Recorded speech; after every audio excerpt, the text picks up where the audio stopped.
So thank you again for joining me.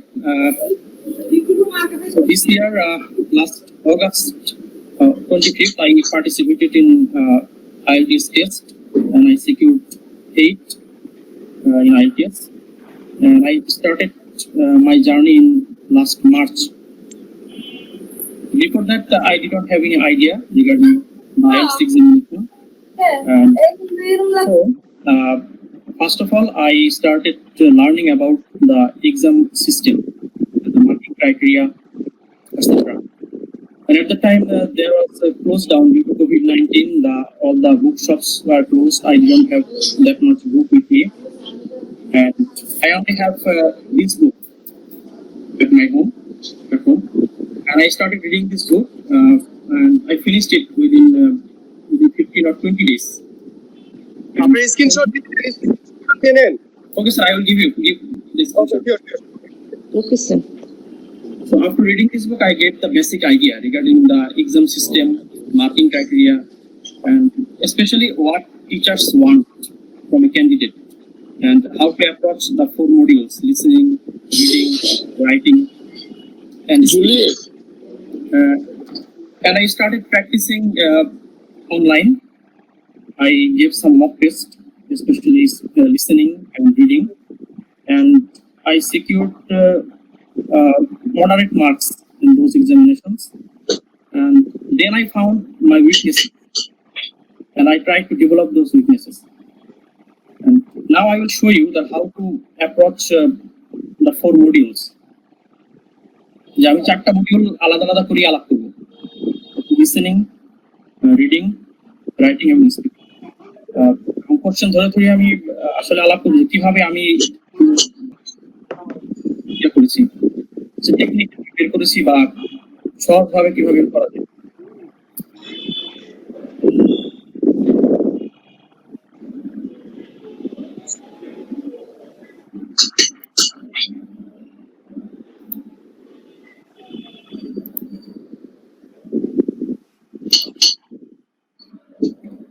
So can you see my screen? Yeah. Okay, thank you. So the first thing you should know about IELTS examination, that is the examination system and question pattern, marking criteria, and of course you have to have knowledge on vocabulary and grammar. Yeah. So first 3 criteria are very important because in 4 modules you will have different sorts of questions, and you have to take different strategy for those different sorts of questions. So I request all of you, those who don't have idea regarding the exam system, please read the question pattern, practice them, especially read the marking criteria. Marking criteria কিন্তু আপনাদের অবশ্যই জানতে হবে। Marking criteria না জানলে আপনি question writing এবং speaking এ সমস্যা হতে পারে। স্পেশালি এক্সাম সিস্টেম, যেটা কিভাবে এক্সাম সিস্টেমটা হয়, সেসব কি আপনাদের মনে যেন কোনো কনফিউশন না থাকে। এসব নিয়ে কনফিউশন থাকলে যেটা হবে যে you will feel nervous during the examination. And of course, IELTS examination is skill-based exam. In this exam, you have to develop your reading skill, writing skill, listening and speaking skill. So these skills cannot be developed overnight. So you have to practice for a long time. And skill আপনার দুর্বলতা থাকতে পারে, তো সেসব স্কিলে বেশি time দিতে হবে। তো আমার যেটা করেছি, আমার মূল দুর্বলতা ছিল রাইটিং এ এবং স্পিকিং এ। তো ওই 2টা মডিউলে আমি বেশি করে সময় দেওয়ার চেষ্টা করেছি। And I practiced reading and listening skill regularly from IELTS, Cambridge IELTS books and from online. So these 5 things are Yeah. Baba. question ধরে ধরে।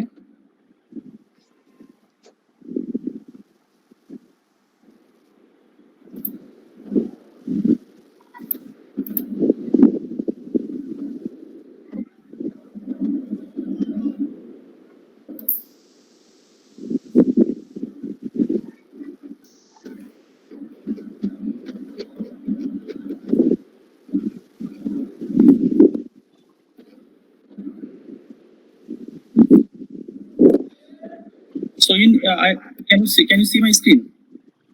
Yeah. Not yet, we cannot see your screen. We can see you only. Okay. You can see the screen? Not yet.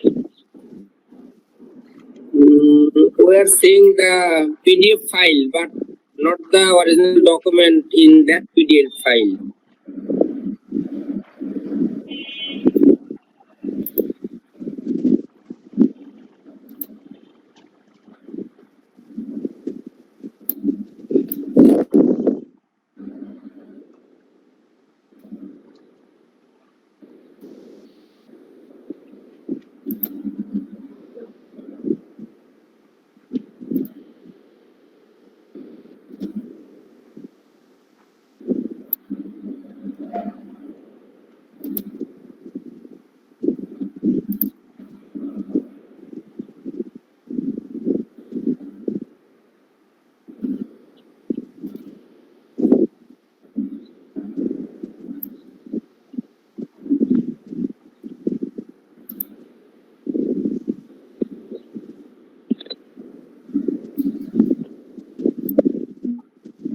Okay, can you see now? Can you see the book, PDF book? Yeah. Yes, now we can see it. Okay.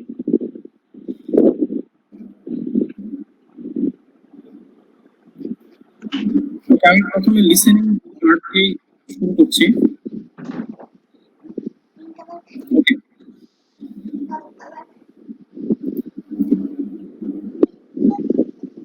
so listening examination divided into 4 parts.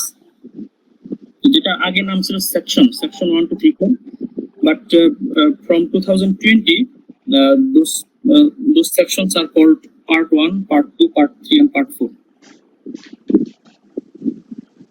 So part 1 এ আপনাদের যেটা হবে যে 10টা question থাকবে এবং এখানে একটা দুইজন মানুষের ভিতর কনভারসেশন হবে। বাট লিসেনিং হোক বা রিডিং হোক, আপনাদের ফার্স্ট কাজ যেটা করতে হবে এই জিনিসটা খেয়াল করতে হবে যে write one word and or a number, কত ওয়ার্ড লিখতে বলা হচ্ছে, দ্যাট ইজ ভেরি ইম্পর্টেন্ট। প্রথমে এইটার দিকে দেখতে হবে, আদারওয়াইজ আপনি এক ওয়ার্ডের জায়গায় 2 ওয়ার্ড লিখলে কিন্তু সেটা ভুল হয়ে যাবে। এবং লিসেনিং এর শুরুতে আপনাকে টাইম দেওয়া হবে কিছু কোশ্চেন করার জন্য। সো ওই টাইমের ভিতরে পারা যায় যে কোশ্চেন নাম্বারগুলো বলা হবে। For example they will say is read question 1 to 5. Question 1 to 5 এ আপনি সবগুলোই করবেন। লিসেনিং এর মেইন যে ফ্যাক্ট, যে 1 number question, the name of the agent Becky Dash, you have to guess, predict the answer. Listening এর answer predict করাটাই হচ্ছে একটা বিশেষ কৌশল। যে আনসার যদি আপনি প্রেডিক্ট করতে পারেন এবং গ্রামাটিক্যাল যদি ঠিক থাকে তাহলে লিসেনিং এ আপনি অনেক মার্কস করতে পারবেন। সো একটা কোশ্চেন এটা নাম ভাবে সম্ভব, এটা আগে থেকে আপনাকে প্রেডিক্ট করতে হবে এবং আপনাকে কোশ্চেন 1 এবং 2 দুইটা একই সাথে লিখতে হবে।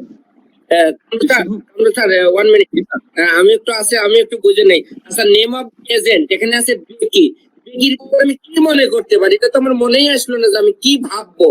নেম অফ এজেন্ট বেকি কি হতে পারে একটু বলেন একটু আমারে, আপনি কি ভাবছিলেন? এখানে যেহেতু বলা আছে নেম অফ দ্য এজেন্ট, আমার একটা নাম চাচ্ছে স্যার।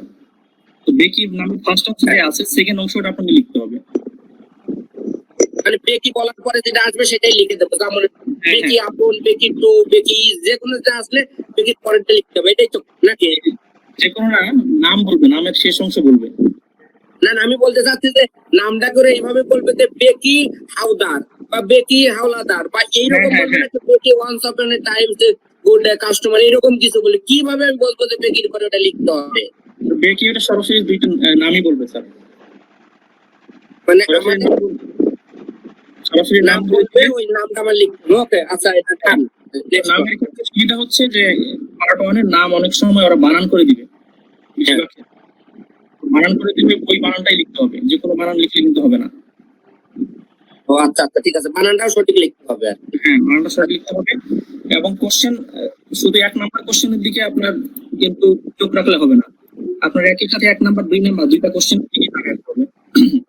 এর কারণ হচ্ছে যে একই টাইমে অনেক সময় দেখা যায় দুইটা আনসার ওরা পর বলে দেয়, এবং পরের আনসারটা যদি মিস না হয় এই জন্য পরেরটার দিকে খেয়াল রাখতে হবে। না স্যার, তুমি বেশি প্রশ্ন করো না, প্রশ্ন আমাদের পার্টিসিপেন্টদের করতে দাও। পার্টিসিপেন্ট অবশ্য চুপচাপ আছে, কেউ কিছু করছে না। না, না, না। আচ্ছা, ঠিক আছে স্যার। তোমরা এই তো জি স্যার, তুমি স্পেস নিও না, ঠিক আছে? জি স্যার, জি স্যার, জি sir. Okay, okay, okay. Okay sir. Okay, so listening part 1 এ বিভিন্ন ধরনের সাধারণত এক ওয়ার্ড বা দুই ওয়ার্ডে লিখতে বলা হবে। তো এখানে বিভিন্ন ধরনের নেম, ডেট বা অ্যামাউন্ট অফ মানি এই ধরনের ইনফরমেশন বেশি চাওয়া হয়।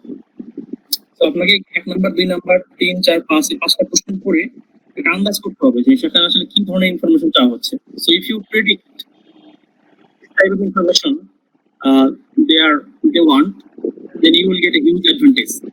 For example, 2 number question দেখুন, the best to call her in the dash, কখন তাকে কল করতে হবে।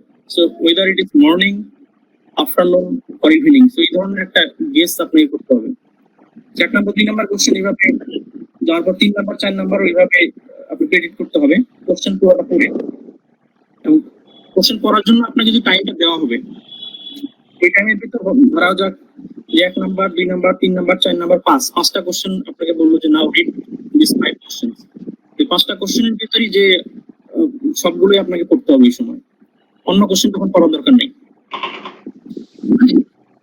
পার্ট 1 এর সুবিধা হচ্ছে যে এখানে প্রথমে 5টা বা 4টা কোশ্চেন করতে বলবে, দেন বাকি 6 থেকে 10 এভাবে করতে বলবে, মাঝখানে ব্রেক দিবে। তো ব্রেকের টাইমে আপনি বাকিগুলো করতে পারবেন। তো লিসেনিং এর পার্ট 1 এর এটাই হচ্ছে একটা পার্ট 1 এর সুবিধাজনক আরেকটা দিক হচ্ছে এখানে সরাসরি কথা বলে দিবে। You have to write the exact words the speaker pronounced during the listening process. For example, question number 6, wear a dash to the interview. কিছু একটা পড়ার কথা বলা হচ্ছে, পোশাক হতে পারে, ফর্মাল ড্রেস হতে পারে, এই ধরনের।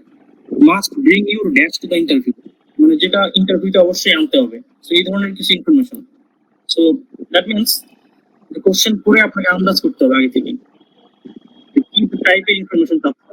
Most importantly the number of word important, গ্রামারটা ইম্পর্টেন্ট। ফর এক্সাম্পল 2 নাম্বার কোশ্চেনে best to call her in the dash, যদি আনসার মর্নিং হয় শুধু মর্নিং লিখতে হবে, ইন দ্য মর্নিং লিখে দিলে কিন্তু আনসার ভুল হবে। Singular plural, that is another important fact. Speaker যেটা প্রনাউন্স করবে you have to write very word whether it is singular or plural.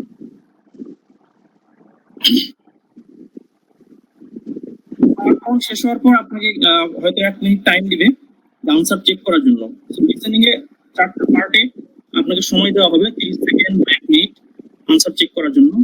So আমার পরামর্শ হচ্ছে যে আপনি আনসার ওই সময় চেক করার দরকার নেই, জাস্ট এক নজরে দেখবেন যে বানানগুলো ঠিক আছে কিনা, দেখে পরের কোশ্চেনে চলে যাবেন। পার্ট 2 তে পার্ট 2 কোশ্চেন গুলো আপনি ওই আনসার চেক করার টাইমে পড়ে ফেলবেন।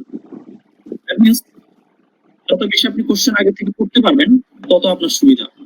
কারণ পার্ট 2 তে অনেক সময় এমসিকিউ কোশ্চেন থাকে, যেরকম এখানে আছে যে question 1 to 11 14।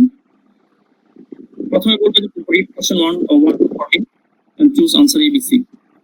And for MCQ question, both reading and speaking module, MCQ questions are the most difficult. MCQ question খুবই কঠিন, যেটা আমাদের স্ট্র্যাটেজি সো পার্ট 2 তে যখন যাবেন MCQ স্টেমটা পড়বেন আগে, তারপরে সবগুলি করতে হবে। তো যত বেশি আপনি ভালোভাবে পড়তে পারবেন তত আপনার সুবিধা। এমসিকিউর ক্ষেত্রে একটা জিনিস খেয়াল রাখতে হবে, যারা কিন্তু সরাসরি এক্সাক্ট ওয়ার্ডটা বলবে না, যেরকম পার্ট 1 যেরকম ওই যেটা ওই গ্যাপে বসাইতে হবে ওটাই সরাসরি বলবে, but in part 2 they will not pronounce the exact word, rather they will say the synonym. Synonym বলবে যেরকম has been in business for longer than competitors, arrange holidays to more destinations than its competitors, has more customers than its competitors. শুধু proper noun হলে তারা সরাসরি উত্তরটা বলতে পারে, যেরকম 12 নম্বর কোশ্চেনে লিভারপুল, হেইসাম, লুটন ইত্যাদি। আর আরেকটা জিনিস খেয়াল রাখতে হবে এমসিকিউ কোশ্চেনে, লিসেনিং এ, যে এরা উত্তর কিন্তু সবগুলাই বলবে, আনসার সবগুলোই বলবে, বাট তিনটার ভিতর থেকে একটা হচ্ছে কারেক্ট আনসার, সেটা কনভারসেশন শুনে আপনি বুঝতে পারবেন। সো 12 নম্বর কোশ্চেন এরা প্রথমেই যদি বলে লিভারপুল, প্রথমে লিভারপুল শুনে এটা কিন্তু আনসার লিভারপুল দেওয়া যাবে না। পরে হয়তো বলতে পারে oh no it is Luton, answer change করতে পারে, আবার বলতে পারে oh I have made mistake, it is Heysham. So wait for the conversation finish, then write the answer. MCQ কোশ্চেনে ওই কোশ্চেন রিলেটেড কনভারসেশন যতক্ষণ না শেষ হয় ততক্ষণ ওয়েট করবেন, শেষ হওয়ার পর তারপর আনসার করবেন, কারণ আরে আনসার সবগুলোই বলবে আপনাকে কনফিউজ করার জন্য। আর এমসিকিউ কোশ্চেনের পুরো আনসার কিন্তু লিখতে হবে না, জাস্ট আনসার কারেক্ট লেটারটা লিখতে হবে। 12 নাম্বার 11 যেরকম বি হতে পারে, বা 12 সি, এরকম শুধু কারেক্ট আনসার। সো লিসেনিং এর another type of question is table completion. Sir excuse me, okay sir. আমি একটু জানতে চাচ্ছিলাম, আপনি বলছিলেন যে টাইমটা আনসার চেক করার জন্য দেওয়া হবে, সেই টাইমের মধ্যে অন্য সেকশনের স্টেপ গুলো পড়ে নেওয়ার জন্য এবং অপশন গুলো পড়ে নেওয়ার জন্য জি জি, ওদের পক্ষ থেকে কোনো বার আছে কিনা যে এই সেকশনের পরে অন্য সেকশন যাওয়া যাবে না? যাওয়া না, যাবে ওদের কোনো মান নেই। আপনি পরীক্ষার পরে 10 মিনিট টাইম পাবেন আনসার ওই আনসার শিটে লেখার জন্য। তো ওই 10 মিনিট অনেক সময়, ওই সময় আপনি পুরোটা চেক করতে পারবেন। তো লিসেনিং এর মাঝখানে যে সময়গুলো পান, ওইটা আপনি হচ্ছে রিডিং এর, যত বেশি রিডিং এর কাজে ইউজ করতে পারবেন তত ভালো। তার মানে ওদের পক্ষ থেকে বিধিনিষেধ নাই যে এক সেকশন 1 শেষ করছে ওর মধ্যেই থাকতে হবে, না বলা যাবে সেকশন 2 তে যাওয়া যাবে না? না না, ওরকম কোনো বিধি নিষেধ নেই, আপনি দেখতে পারবেন। ওকে, থ্যাংক ইউ। সো এমসিকিউ কোশ্চেনটা একটু ভালো করে খেয়াল করবেন, এখানে কিন্তু সিনোনিমাস ওয়ার্ড বলবে। এবং লিসেনিং এর part 1 and part 4 is easier than part 2 and part 3। Part 2 and part 3 এটা কঠিন, এটা কারণ হচ্ছে এটা সিনোনিম ইউজ করে, সরাসরি আনসার করে না। কেবল পার্ট 1 এবং পার্ট 2 তেই ওরা যে আনসারটা সেটা ওরা সরাসরি বলবে, এবং সেটা শুনে লিখতে হবে। টেবিল কমপ্লিশনের ক্ষেত্রে যেরকম এখানে আছে অ্যাক্টিভিটি টাইম টেবল ফর আইল অফ ম্যান হলিডে, এখানে অ্যাক্টিভিটি নোটস, ডে 1 এ কি কাজ, কখন কি। আপনার প্রথম কাজটা হবে যে কোশ্চেন রিলেটেড এক্সটেম গুলো করে ফেলা এই টাইমের ভিতর। নেক্সট যখন আনসারটা বলা শুরু করবে তখন কিন্তু ডে 1 দিয়ে শুরু করবে। ডে 1 অ্যাক্টিভিটি অ্যারাইভাল এবং note, hotel dining room has the view of dash. Hotel dining রুমের কিছু একটা ভিউ আছে, ওই ভিউ এর ব্যাপারে বলবে। এবং এখানে এই ইয়েটা দেখে নিতে হবে, you have to see the number of word, required number of word. এবং এটা লিসেনিং এবং রিডিং দুই ক্ষেত্রেই এই জিনিসটা কিন্তু ভেরি ভেরি ইম্পর্টেন্ট, যে কত ওয়ার্ড লাগবে। একটা ওয়ার্ড বেশি কম হলে কিন্তু মার্কস কমে যাবে। কারণ লিসেনিং এবং রিডিং এর মার্কস লাইক ম্যাথ, হলে ফুল মার্কস পাবেন, না হলে 0। সিঙ্গুলার প্লুরাল ক্যাপিটালাইজেশন খেয়াল করতে হবে। যদি প্রপার নাউন হয় সেটা অবশ্যই ফার্স্ট লেটার ক্যাপিটাল হবে। আর একটা প্রশ্ন করি তো টেবিলের ক্ষেত্রে ডে 1 আগে বলবে, আর সিরিয়ালি যাবে, এটা সমস্যা হওয়ার কথা না। ডে 2 তারপর বলবে আনসার। সো একটা জিনিস খেয়াল রাখতে হবে, কোশ্চেন নাম্বারটা কোন সিরিয়ালে যাচ্ছে, 15, 16, 17, 18, 19, 19 আবার কিন্তু অ্যাক্টিভিটিতে, আবার 20 এইদিকে। সো এই ব্যাপারটা একটু খেয়াল রাখবেন।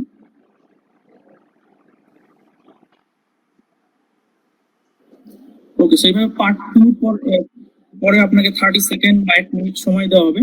ওই টাইমে জাস্ট এক নজরে আপনি স্পেলিংটা দেখতে পারেন। তারপরে পার্ট 3 তে যাবে। পার্ট কোশ্চেন যতই সামনে আগাবে it will be more difficult. Part 3 তে একটা টাইপ কোশ্চেন থাকতে পারে এই ধরনের, যে ম্যাচিং কোশ্চেন। ম্যাচিং কোশ্চেনটা কিভাবে সহজে করা যায় ওটা আমি একটু বলে দিই। এখানে বলা আছে choose 6 answers from the box and write the correct letter A and H next to the question 21, 26. So you have to understand what the requirement of the question first. যেটা বলা হচ্ছে যে ABCD এটাই 21 থেকে 26 কোশ্চেনে যেটা কারেক্ট সেটার পাশে লিখতে হবে। দেখুন এল্ডেস্ট চিলড্রেন সে কি সেলফিশ নাকি ইন্ডিপেন্ডেন্ট, এই সংখ্যাটা এখানে লিখতে হবে। তো এটা সহজভাবে করার উপায় হচ্ছে স্পিকার যখন বলা শুরু করবে তখন কিন্তু এই সিরিয়ালে যাবে, এই যে 21, 22, 23, 25, 26 এই সিরিয়ালে আসবে, এই পার্সোনালিটি ট্রেটস এর এই সিরিয়ালে না, এটা খেয়াল রাখতে হবে। সো প্রথমেই আপনি এই পজিশন ইন দ্য ফ্যামিলি এটা পড়ে নেবেন, যে eldest child, middle child, younger child, twin, and only child, a child with much older siblings. এটা পড়ার পর আপনি পার্সোনালিটি ট্রেটস এই আনসার গুলো পড়বেন, যে সে কি ইন্ডিপেন্ডেন্ট নাকি ইন্ট্রোভার্টেড, কেয়ারিং এটসেট্রা। আর আনসারটা যখন লিখবেন, আচ্ছা আরেকটা জিনিস এক্ষেত্রে বলে নেই, লিসেনিং এর আনসার প্রথমে লিসেনিং এর কোশ্চেন পেপারেই লিখবেন, সরাসরি আনসার লিখবেন না, ওটা আনসার লেখার জন্য 10 মিনিট সময় আপনাদের দেওয়া হবে। এই কোশ্চেনের আনসার যখন করবো আমরা,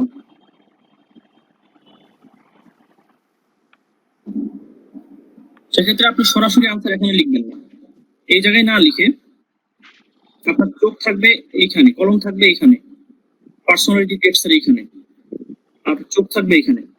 তো যখনই এল্ডেস্ট চিলড্রেন, ধরা যাক দ্য এল্ডেস্ট চিলড্রেনের আনসার সে হচ্ছে ইন্ট্রোভার্টেড, সো ইন্ট্রোভার্টেড এর পরে আপনি 21 লিখবেন। তারপর the middle children, for example middle children is competitive, তো কম্পিটিটিভ এর পাশে আপনি 22 লিখবেন। যদি আপনি এইখানে আনসার লিখতে যান তাহলে বারবার এই দিক থেকে এই দিকে চোখ তাকাইতে হবে, সো আপনার একটা ডিস্ট্রাকশন হতে পারে বা টাইম লস হতে পারে, বা আপনি you may lose the track, confuse হয়ে যেতে পারে। সো দ্যাটস ওয়াই এটা সহজভাবে করার উপায়, আপনি আনসারটা ওই আনসার নাম্বারটা এখানে লিখতে হবে, আউটগোয়িং। বা যদি 26 এর আনসার এরকম হয় যে child with much older siblings he is selfish, সেলফিশের পাশে 26 আনসারটা লিখবেন। পরে আনসার লেখার সময় আপনি 21 এর পাশে ওই বি সি ডি যেটা আনসার হয় সেটা লিখবেন আনসার শিট। একটা প্রশ্ন আছে জি স্যার বলেন। সিরিয়ালি আসে নাকি 11 আসে? ওরা হচ্ছে যে 21, 22, 23 এইভাবে সিরিয়ালি বলবে, যে এল্ডেস্ট চাইল্ড ড্যাশ এরকম বা মিডল চাইল্ড এরকম, এই সিরিয়ালি দেখা লাগবে, এটা সবগুলো দেখা লাগবে চোখে ভাবে, একটা পয়েন্ট আর এগুলো একসাথে, এই একটা পয়েন্ট আর এগুলো একসাথে দেখেই করা লাগবে। আপনি প্রথমে এটা দেখবেন, পজিশন ইন দ্য ফ্যামিলি এই সিরিয়ালে আনসার বলবেন, সিরিয়াল করবে। Hello, Shammi sir. Hello, answer এটা হচ্ছে এলোমেলো। hello. Do you hear me, sir? Hello? Hello, hello. হ্যাঁ কি বলতে চাচ্ছেন? হ্যাঁ আমি একটু প্রশ্ন, যেমন স্যার জি স্যার। 21 নম্বরের আনসার হলো ধরেন বি, ঠিক আছে? জি জি জি। তাহলে আমি বিটা কেটে দিলাম, তো নেক্সটে কি আপনার 26 নম্বর আনসার আবার কি হতে পারে? না, এটার আনসার একটার ক্ষেত্রে একটাই হবে। আপনি ধরা যাক 21 নম্বরের আনসার যদি বি হয়, আপনি বি এর পাশে 21 লিখবেন। না ওটা মানে আপনি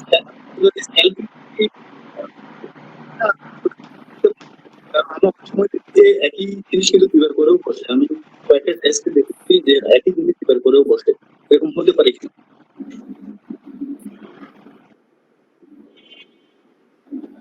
না, এক্ষেত্রে এই ধরনের কোশ্চেনে এটা হওয়ার কথা না, এগুলো আলাদা দেয়া আছে তো।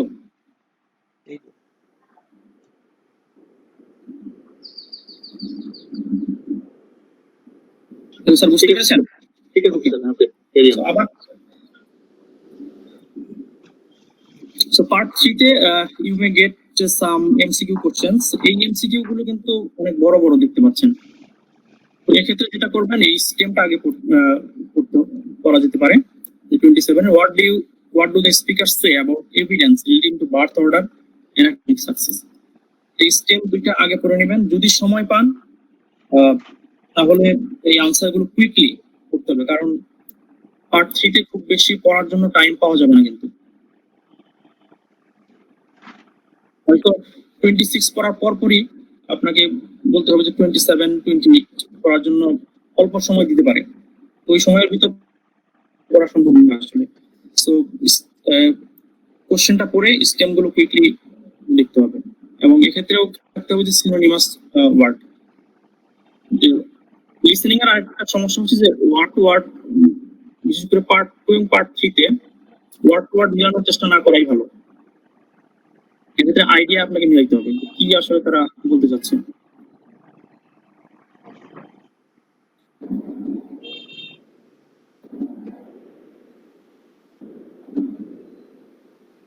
ওকে, এই কোশ্চেনটা দেখেন যে which two experiences of the sibling rivalry do the speaker agree has been valuable for them? অনেকগুলো অপশনের ভিতর থেকে দুইটা চুজ করতে হবে। সো এক্ষেত্রেও খেয়াল রাখতে হবে এরা কিন্তু সবগুলো অপশন নিয়েও বলতে পারে বা দুইটার বেশি অপশন নিয়েও বলতে পারে। সো এর ভিতর থেকে দুইটা কারেক্ট হবে। সো সিনোনিমাস ওয়ার্ড তারা ইউজ করবে এবং লাস্ট অপশন নিয়ে তারপরেই কোশ্চেনটা নিতে হবে।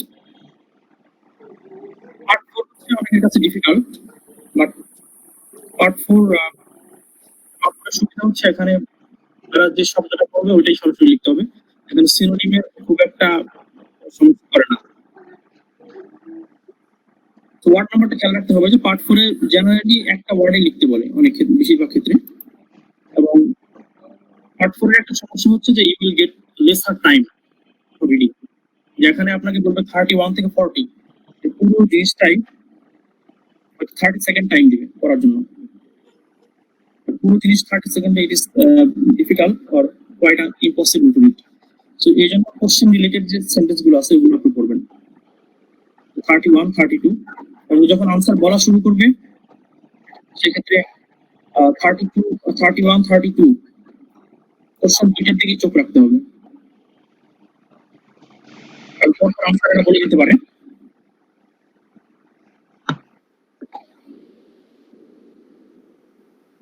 লিসেনিং পরীক্ষা যখন শেষ হবে, শেষ হওয়ার পরে পার্ট 4 শেষ হওয়ার পরেও আপনি 1 মিনিট টাইম পাবেন আনসার চেক করার জন্য।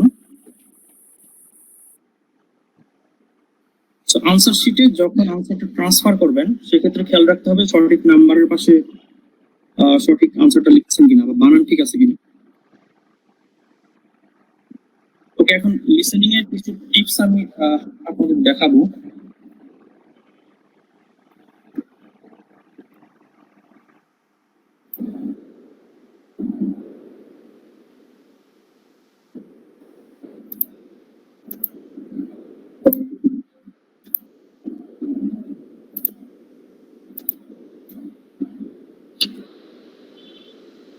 Okay, in listening examination, part 1 এ যেটা থাকে conversation two people, দুইজন লোকের ভিতর conversation in everyday social context.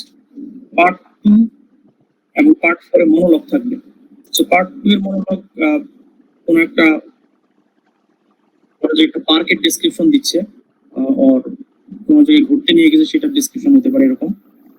R part 3 তে কনভারসেশন হবে আপ টু 4 পিপল, মানে 2 জন 3 জন থাকতে পারে বা সর্বোচ্চ 4 জন থাকতে পারে। এটা always educational, academic related. For example, students are discussing their assignment with their instructor, এরকম। পার্ট 4 এর মনোলগটা অনেক বড় থাকে। লিসেনিং এর কোশ্চেন টাইপ গুলোর সম্পর্কে একটু জেনে নেবেন ইন্টারনেট থেকে বা যে কোনো বই থেকে।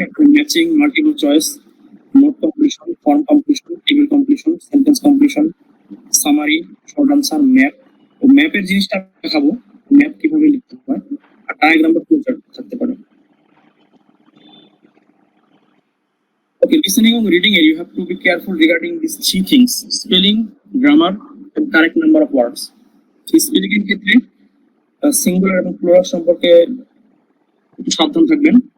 ক্যাপিটালাইজেশন, আনসার প্রপার নাউন হলে অবশ্যই ফার্স্ট লেটার ক্যাপিটাল দিতে হবে, আদারওয়াইজ ওটা গ্রামাটিক্যালি ভুল হবে। আর গ্রামার মিলে কিনা সেটাও দেখতে হবে।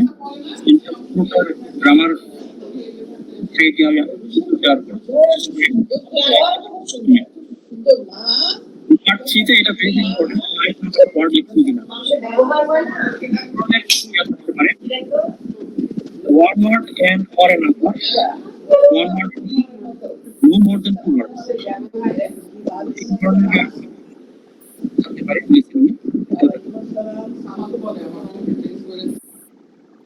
Okay, listening এর কিছু টিপস আমি লিখেছিলাম যেটা আপনাদের হয়তো কাজে লাগতে পারে।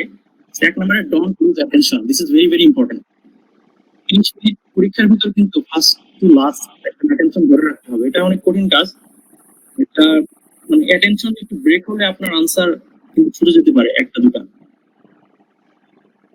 দুই নম্বরে use information in the question to predict the answer, যে কোশ্চেন পরে আপনাকে আনসারটা আন্দাজ করতে হবে, গেস করতে হবে আনসার কি হতে পারে। সো যদি প্রেডিক্ট করতে পারেন এটা অনেক কাজে দেয়। আর 3 নম্বরে in part 2 and 3 listen for ideas not for particular words and phrases, যেটা আমি আগেই বলেছি পার্ট 2 এবং 3 তে ওয়ার্ড টু ওয়ার্ড মিলানোর চেষ্টা করাটা ভুল হবে। এখানে তারা কি বিষয়ে কথা বলে ওই সাবজেক্ট ম্যাটারটাকে বেশি ইম্পর্টেন্স দিতে হবে ওয়ার্ডের বদলে। অনেক সময় যে ওয়ার্ডটা শুনবেন দেখবেন কোশ্চেনে ওটাই আছে, কিন্তু অ্যাকচুয়ালি ওটা আপনাকে ট্র্যাপে ফেলানোর জন্য। Number 4 focus on listening for specific information. এখানে লিসেনিং এর উদ্দেশ্য হচ্ছে আপনার বিশেষ তথ্য শোনা, পুরো লিসেনিং বোঝার মনে হয় না দরকার আছে। স্পেসিফিক ইনফরমেশন জানার উদ্দেশ্যে লিসেনিং করতে হবে, and that's why you have to be very attentive from the beginning to the last. Number 5, read the questions thoroughly before recording starts. Use transitional time, যেটা আগেই বলেছি আমি, যে ওই আপনাকে আনসার চেক করার জন্য মাঝখানে যে সময়টা দেওয়া হবে ওই সময়ে আপনি পরবর্তী কোশ্চেনটা thoroughly পড়ে ফেলবেন। Write answer in the question paper first, then transfer them in answer sheet. And in part 1, you have to write factual information like name, date, number, place, etc. So part 1 এটা common thing, যেখানে name, date, number, place এইসব নিয়ে সাধারণত থাকে। Part 2 and 3 are more difficult than part 1 and 4. And part 3 is always about education or academic discussion. Keep your eyes on the next question. আপনি যে কোশ্চেনটা answer করছেন বা শুনছেন যে কোশ্চেন সম্পর্কে, তারপরের কোশ্চেনের দিকে আপনি চোখ থাকবেন। And watch out word indicators like how, or, but, secondly, firstly, finally ইত্যাদি।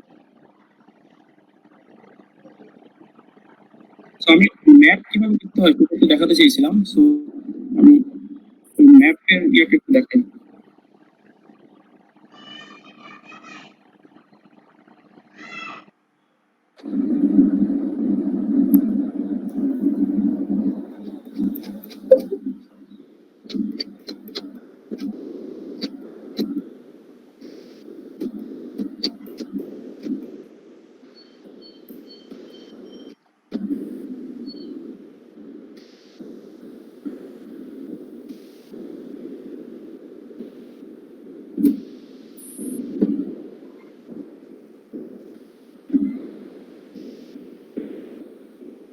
সো এই হচ্ছে ম্যাপ, আপনারা দেখতে পাচ্ছেন? হ্যাঁ, ওকে, থ্যাংক ইউ। সো ম্যাপ বা ডায়াগ্রাম এটা সাধারণত পার্ট 2 তেই থাকে,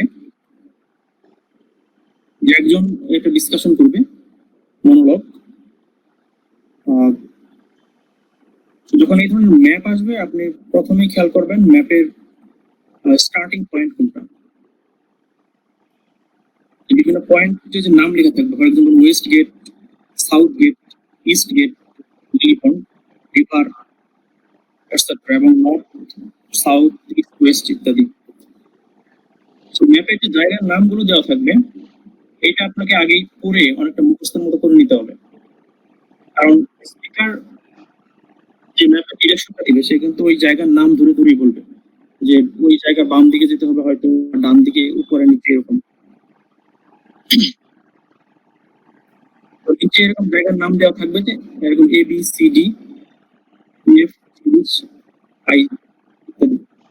সেই পয়েন্টগুলোতে কোনটা কোন জায়গায় অবস্থিত সেটা আপনাকে বের করতে হবে। For example statue of Diana Gosford, এই আনসারটা ধরা যাক আমাদের এই ই নাম্বার পয়েন্টে। আপনি আনসার শুনবেন it is the lily pond. North of, for example, they said that it is situated north of, near Lily Pond, north side. এই নাম্বারের এখানে আপনি 15 নাম্বার 15 লিখে রাখবেন। ওই এখানে ওই ইয়ের মতোই, ম্যাচিং এর মতোই আনসার এখানে আগে লিখবেন, এখানে লিখে টাইম লস হবে। সো আপনি প্রথমে এটা করে নেবেন, করার পর এই জায়গার পয়েন্টগুলোর নাম মাথায় ঢুকিয়ে নিতে হবে। দেন 16 নাম্বার কোশ্চেন টুকু লাগবে। ফর এক্সাম্পল যে উডেন স্কাল্পচার্স এটা কোন জায়গায় অবস্থিত, এটা ফর এক্সাম্পল এটা বললো যে এটা এইখানে ধরা যাক এ নাম্বার, এ নাম্বারে এখন 16 লিখবেন। পরে আনসার যখন লিখবেন তখন 15 এর পাশে এ, 15 এর পাশে ই, 16 এর পাশে এ, ওটা ডাইরেক্টলি আপনি ওই আনসার শিটে লিখবেন।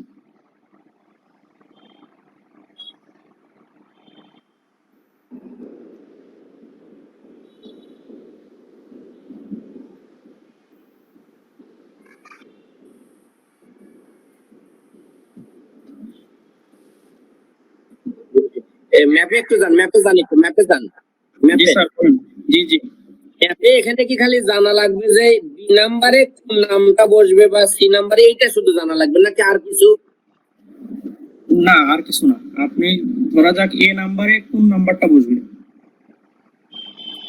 এটা আগে বসায় নেবেন, তারপর সরাসরি আনসার শিটে 15 নাম্বারের পাশে এ লিখবেন, 16 নাম্বারের পাশে ই, 17 নাম্বার। এটা কিভাবে বলে যে প্রথমে ডাইনে যাও বামে যাও এই জায়গায় একটা মধ্যে এইসব দেখো এইটা বসে, এরকম করে বর্ণনা দেয় নাকি? হ্যাঁ, ম্যাপের প্রথমেই যেটা করতে হবে যে স্টার্টিং পয়েন্টটা খুঁজে বের করতে হবে।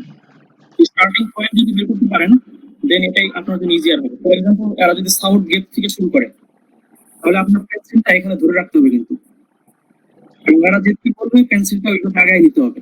ফর এক্সাম্পল এরা শুরু করলো যে we are in south gate now we will move to our right side, এভাবে বলবে। সো এদের বলার সাথে সাথে পেন্সিল আপনার মুভ করতে হবে। প্রথমেই স্টার্টিং পয়েন্টটা বের করে নেবেন, তো শুরুতেই করবে যে we are in south আচ্ছা, gate। প্রথমে একটা উত্তর বের করেন তো, মনে করেন যে 18 নাম্বার দিয়ে একটা উত্তর দেন, যে কোনো ধরেন 18 নাম্বার সিতে আছে, কিভাবে আসবে একটু ধরেন এই 18 নাম্বার দাই সির মধ্যে আসবে, এটা একটু বলেন তো। 18 নম্বরে এটা আছে একটু বর্ণনা দেন তো। 3 নাম্বার। সো 18 নম্বরে এটা ধরা 3 নাম্বার ধরেন যে একদম উত্তর কর্নারে নিয়ার দ্য রিভার, রিভার আছে কিন্তু দেখতে আমরা হ্যাঁ, এটা এরকম বলতে পারি যে it's situated near the river in the farthest in the northern corner, এরকম বলতে পারি। আচ্ছা বুঝতে পারছি, ওকে ওকে ডান। স্টার্টিং পয়েন্টটা হচ্ছে ভেরি ভেরি ইম্পর্টেন্ট ম্যাপে, সেটা খুঁজে বের করতে হবে এবং আপনার পেন্সিল ওই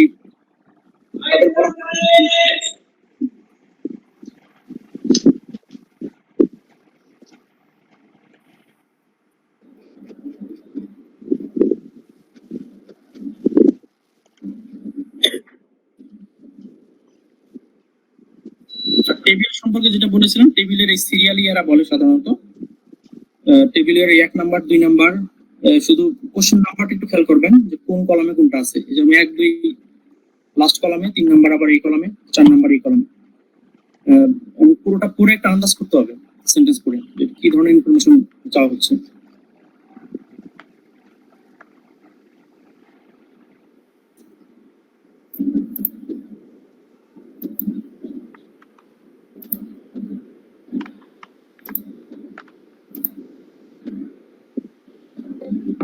ওকে, রিডিং এ আমি এখন রিডিং নিয়ে একটু আলাপ করি। সো লিসেনিং এর মতো রিডিং এও বিভিন্ন ধরনের কোশ্চেন থাকে। সেকশন অনেক 4 ধরনের। সম্পর্কে কিছু বলবেন না স্যার? সেকশন 4 পার্ট 4 সম্পর্কে কিছু বলবেন না স্যার?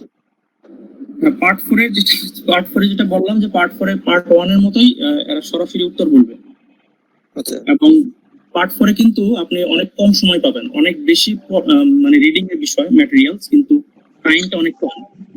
এই জন্য যে সেন্টেন্স গুলোতে ধরেন গ্যাপ দেওয়া থাকবে শুধু ওই সেন্টেন্স গুলো আপনি একটু চোখ বুলায় পড়ে যাবেন। আর এমনিতে যখন বলা শুরু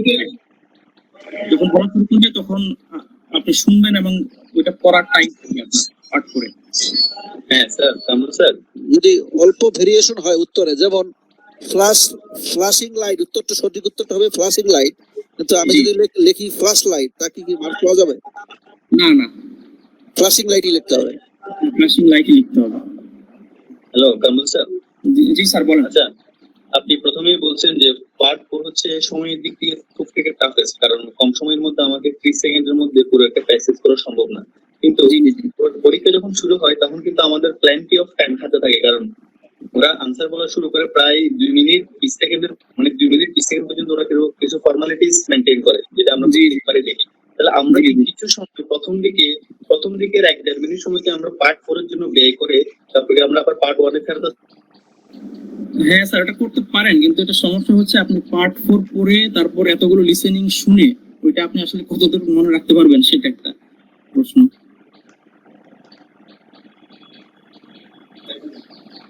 Hello, Kamru sir. হ্যাঁ I have বলেন a স্যার। question. আপনি তো কম্পিউটার ডেলিভার্ড আইএলটিএস দিয়েছেন, জি, তো আপনি প্রিপারেশন নেওয়ার সময় কি কম্পিউটার ডেলিভার্ড আইএলটিএস এর প্রিপারেশন নিয়েছিলেন না পেপার বেসড এর প্রিপারেশন নিয়েছিলেন? আমি স্যার দুইটা থেকে প্র্যাকটিস করেছি, পেপার বেস। ডেলিভার্ড এর ক্ষেত্রে সমস্যাটা হচ্ছে যখন আমরা শুনতে হবে, টাইপও করতে হবে, এই ক্ষেত্রে আসলে এই চ্যালেঞ্জগুলো আসলে কিভাবে আপনি মিটিগেট করছেন? ওকে, কম্পিউটারে টাইপ করা ভালো থাকে, এটা খুব সমস্যা না, খুব বেশি টাইপ করতে হয় না। আচ্ছা আচ্ছা। শুধু পার্ট 4 এর একটু টাইপিং এর ইয়েটা বেশি, আর এমসিকিউ গুলো শুধু ওই আপনার টিক চিহ্ন দিয়ে দিলেই হয়, ক্লিক করলেই হয় ওই জিনিসগুলো। এমনি কি কোনো এক্সট্রা টাইম দেয়, যেমন পেপার বেসডে 10 মিনিট টাইম দেয় অ্যানসার না, ট্রান্সফার না। করার জন্য? আনসার ট্রান্সফার করার জন্য কোনো টাইম দেবেন না? আমি একটু যুক্ত হতে চাই। জি জি আচ্ছা, আমার মনে হয় এখন যে টেস্ট গুলো হচ্ছে জি। এই আগামী 26 তারিখে যে টেস্ট হবে এটা কি কম্পিউটার বেসড? না, এটা পেপার বেসড হবে আপনাদের। আচ্ছা আচ্ছা, ওকে ওকে। তাহলে আমাদের এখান থেকে কেউ কি কম্পিউটার বেসড পরীক্ষা দিবে ওই 26 তারিখে? না, আমার মনে হয় সবারই আপনাদের পেপার বেসড এর জন্য ইয়া করছে। আচ্ছা, তাহলে আমার মনে হয় তাহলে পেপার বেসড এর বিষয়গুলি আপাতত বলেন, জি জি তাহলে ওটা একটু কনসেন্ট্রেট করতে সুবিধা হবে। ঠিক আছে, হ্যাঁ সেটাই। ওকে ওকে ওকে। ওকে, রিডিং এর কোশ্চেনে যেটা বলছিলাম যে মাল্টিপল চয়েস এবং true false not given, yes no not given, এই তিন টাইপের কোশ্চেন একটু অন্য কোশ্চেনের তুলনায় একটু কঠিন, তো এই জন্য আমি ওই তিনটার উপর একটু বেশি আলাপ করবো, যদি কিভাবে সহজভাবে বের করা যায় বা করা যায়। তারপর সামারি কোশ্চেন কমপ্লিশন থাকতে পারে, matching sentence endings, sentence completion, table completion, matching information, diagram লেভেলিং। সো রিডিং এ তিনটা প্যাসেজ আপনাদের দেওয়া হবে। তো টাইম ম্যানেজমেন্টটা ভেরি ভেরি ইম্পর্টেন্ট রিডিং এ। সো 1 আওয়ার এটা খুব টেকনিক্যালি হ্যান্ডেল করতে হবে। সো প্যাসেজ 1টা আমি 15 মিনিটে শেষ করার চেষ্টা করতাম। সো এটা 15 মিনিটে শেষ করাটাই বেটার, বিকজ আপনি যত সামনে এগোবেন প্যাসেজের ডিফিকাল্টি তত বাড়বে। প্যাসেজ 2 15 to 16 মিনিট, আমার যেটা ইয়ে ছিল যে 30 মিনিটের ভিতর প্যাসেজ 1 2 শেষ করা, এবং মূল এক্সামও আমি সেটাই করেছি। সো প্যাসেজ 3 যখন আমি আনসার করেছি তখন আমার হাতে প্রায় 30 মিনিটের মতো টাইম ছিল। সো আপনারা ওইটাই টার্গেট করবেন, প্যাসেজ 1 টু 30 মিনিটে শেষ করার চেষ্টা করবেন, আর প্যাসেজ 3 এর জন্য 25 মিনিটের মতো টাইম রাখবেন, আর 4-5 মিনিট রিভিশন দিতে হবে। সো রিডিং এর রিভিশনটা কিন্তু ভেরি ভেরি ইম্পর্টেন্ট। অনেক সময় দেখা যায় বানান ভুল হতে পারে, বা সঠিক আনসারটা লিখতে হতে পারে চেঞ্জ করে, সেইভাবে টাইমটা ডিভাইড করে নিতে হবে। সো রিডিং এর আমি কিছু কোশ্চেন দেখাই আইএলটিএস এর বই থেকে।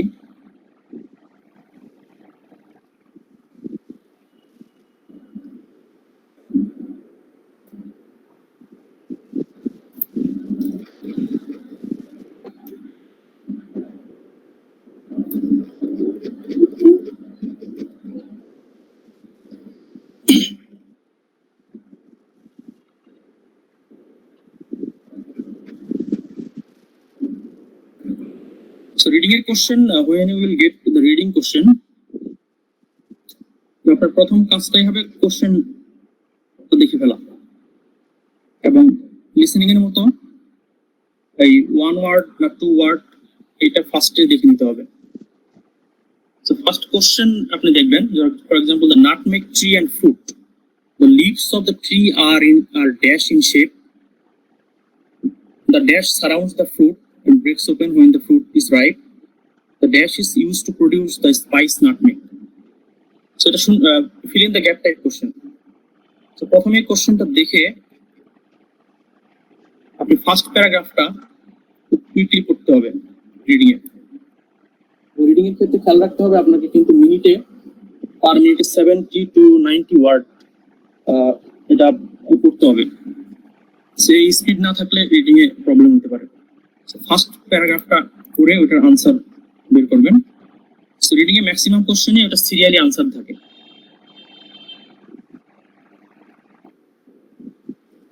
সো ফার্স্ট আনসারটা যদি বের করতে পারেন তাহলে আর পিছন দিকে আর দেখার দরকার নেই, পরবর্তী সামনের দিকেই আনসার গুলো পেয়ে যাবেন। আরেকটা জিনিস খেয়াল করতে হবে, শূন্যস্থান টাইপ কোশ্চেনে একটা জিনিস খুব ইম্পর্টেন্ট, যে এখানে বলা হয়েছে choose one word only from the passage for each answer. So passage থেকেই সরাসরি উত্তর লিখতে হবে। এখানে আপনার কোনো উত্তর জানা থাকলেও, বাইরের উত্তর জানা থাকলেও কিন্তু এটা অ্যাকসেপ্টেড হবে না। একটু বলেন তো, এটা একটা উত্তর বলেন, একটা উত্তর সেটা দেন। একটা Okay, the leaves of the tree are dash in shape.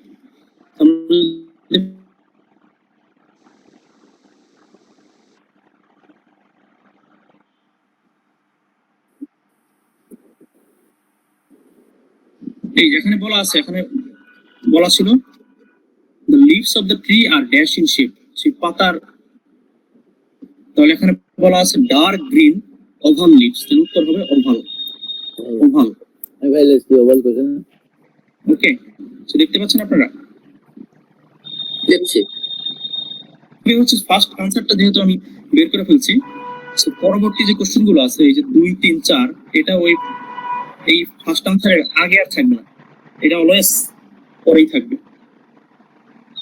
তো সরাসরি ওভাল এখানে লিখলেই হবে। The trees are oval in shape. The leaves of the tree are oval in shape. এইভাবে।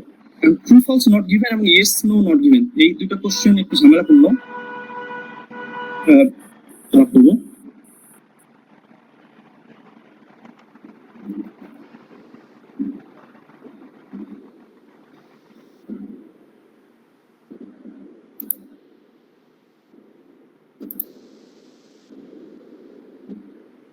So true false not given এই এবং yes no not given এই question কিন্তু সিরিয়ালি থাকবে না।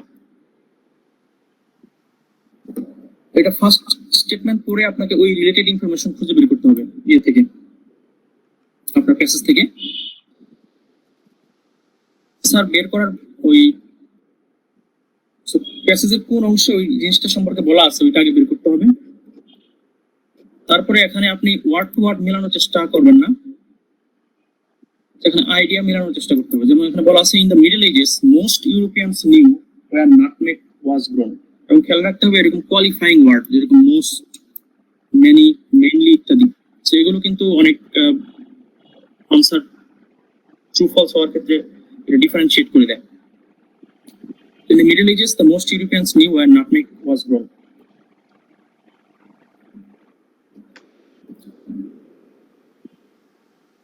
So এটা প্যাসেজ থেকে ওই ইয়েটা বের করতে হবে, বের করে আইডিয়া মিলাবেন যে এই আইডিয়ার সাথে মিলছে কিনা। এখানে বলা আছে বেশিরভাগ ইউরোপিয়ান জানতো যে ওয়ার নাটমেগ কোথায় জন্মাতো। আবার VOC was the world's first major trading company, তাকে মেজর ট্রেডিং কোম্পানি ছিল না মাইনর, এই জিনিসটা আপনি খুঁজে বের করতে হবে। একটা খোঁজেন তো। ওকে, আমি একটু দেখাচ্ছি।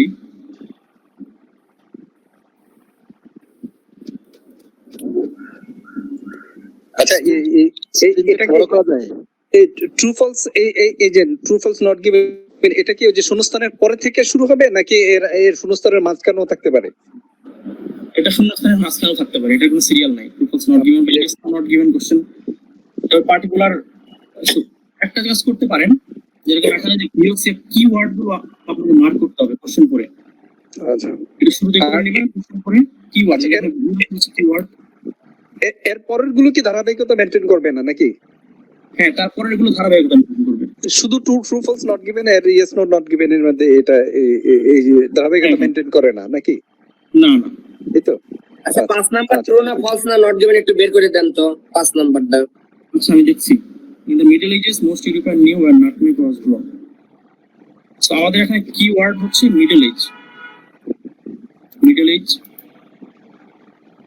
আমরা দেখবো যে মিডল এজ সম্পর্কে এখানে কিছু বলা আছে কিনা।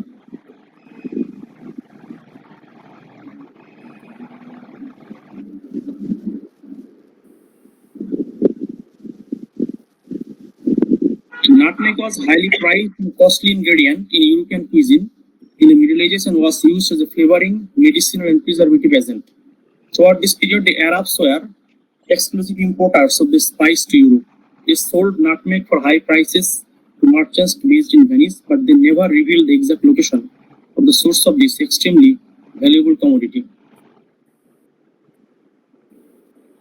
The Arab-Venetian dominance of the trade finally ended in 1512 when the Portuguese reached Banda Islands and began exploiting its precious resource. So আমাদের এই প্যারাগ্রাফের ভিতরে খুঁজতে হবে। সেখানে মিডল ইস্ট সম্পর্কে বলা আছে, আমাদের কিওয়ার্ড ছিল মিডল ইস্ট।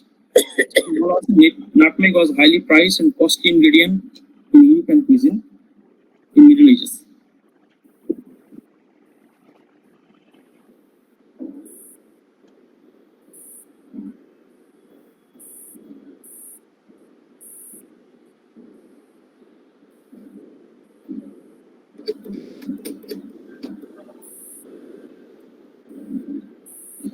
এখানে কোশ্চেনটা ছিল in middle ages most Europeans knew where nutmeg was grown, কোথায় জন্মানো হতো জানতো বলা আছে, কিন্তু আমাদের প্যাসেজে যেটা বলা আছে throughout this period Arabs were the exclusive importers of the spice to Europe. They sold nutmeg for high prices to merchants based in Venice, but they never revealed the exact location of the source of this extremely valuable commodity. So that means এটা false. আরবরা জানতো but ইউরোপিয়ানরা কিন্তু এটা জানতো না, এটা exact location কোথায়। So this is false. ওকে ওকে, বুঝতে পারলাম। আর নট গিভেন হলে এটাও তো নট গিভেনও হতে পারতো। না, নট গিভেন হবে কি করে, এটা তো ইনফরমেশনটা আছে, নট গিভেন হচ্ছে ওই ইনফরমেশনটা সেখানে থাকবে না, মানে কোনো ইনফরমেশনই নাই। না, ওই সম্পর্কে কোনো ইনফরমেশন থাকবে না। আচ্ছা ওকে। Vidit sir, thank you. Kamrul sir, would you Sir. mind please putting emphasis on the tactics only, because the basic classes are already done with the Yes, British Council, please sir. We would like to share your tactics, sir. We would like to score more. That's why, sir. Without searching for a particular question, we should go for the tactics, sir. Yes, Thank yes. Thank you, sir. ওকে, এখন আমি যেটা দেখাবো আপনাদের finding specific information. আরো দুই ধরনের question reading a একটু ঝামেলা করে, একটা হচ্ছে আপনার matching heading are finding specific information. তো দুইটা একটা আমি ক্লিয়ার করি। ম্যাচিং হেডিং জিনিসটা হচ্ছে যে আপনি প্যারাগ্রাফের মূল থিম কি সেটা বের করতে হবে, যে প্যারাগ্রাফটা কি নিয়ে।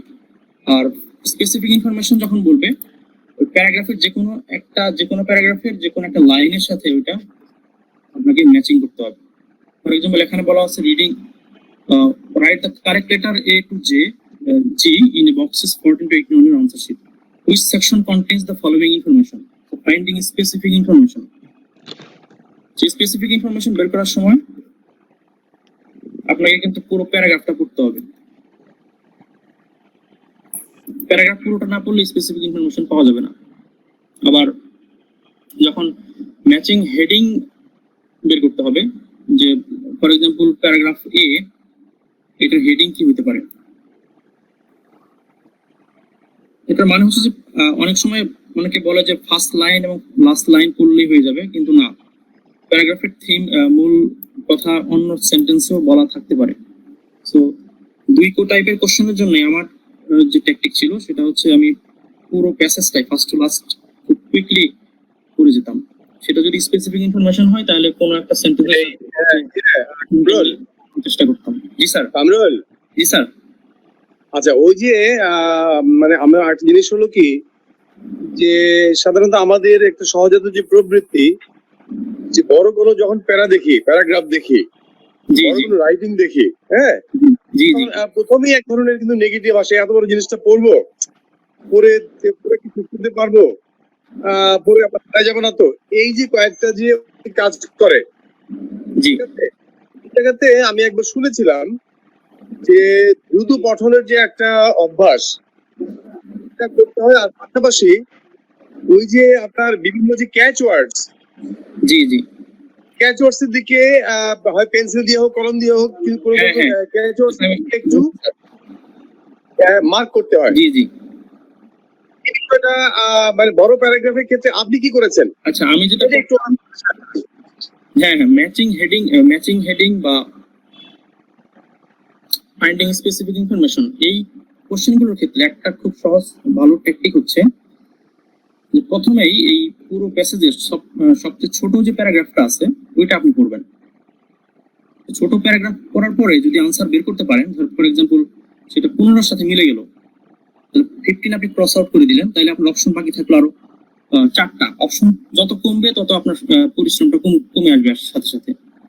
আর কোশ্চেনে যেরকম 14-এ বলা আছে reference to the amount of time when a car is not in use, সেখানে কিওয়ার্ড হচ্ছে টাইম হতে পারে, আবার কার নট ইন ইউজ এই দুটো কিওয়ার্ড হতে পারে। যে গাড়ি তখন ইউজ হচ্ছে না সেটা রেফারেন্স দেওয়া আছে কোন প্যারাগ্রাফে। সো ছোট প্যারাগ্রাফে আপনি শুরু করবেন। ছোট প্যারাগ্রাফে সুবিধা হচ্ছে যে ওই ইনফরমেশন যেহেতু কম থাকে ওইটা ম্যাচিং করতে খুবই সুবিধা হয়। সো যত আনসার বের করতে পারবেন তত ক্রস আউট, এটা কেটে দিবেন, তাহলে অপশন যত কমবে পরিশ্রম তত আস্তে আস্তে কমতে থাকবে। এবং রিডিং এর একটা জিনিস খেয়াল করতে হয়, প্যাসেজ পড়ার সময় যখনই কোনো নাম, সাল বা নাম্বার আসবে সেগুলো পেন্সিল দিয়ে মার্ক করে রাখতে হবে, কারণ ওই রিলেটেড কোশ্চেন থাকলে আপনার পরবর্তীতে এটা বের করতে খুবই সুবিধা হয়। আর এই কোশ্চেনটা দেখি যে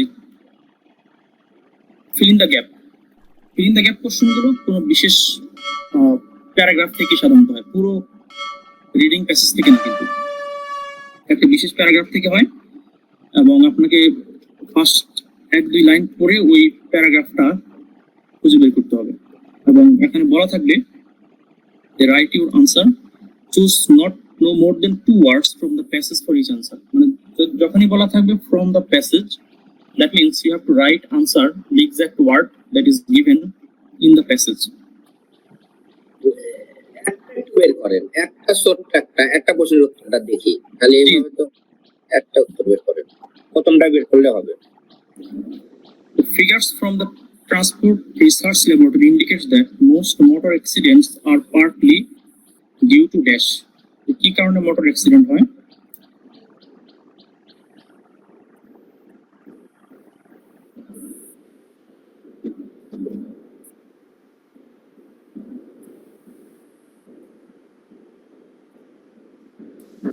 আচ্ছা, আমি একটু শেয়ার করি স্যার আমি একটু শেয়ার করি বিষয়।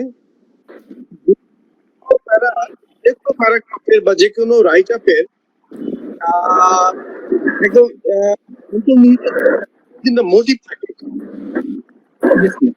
এই মোটিভটা যদি চট করে ধরে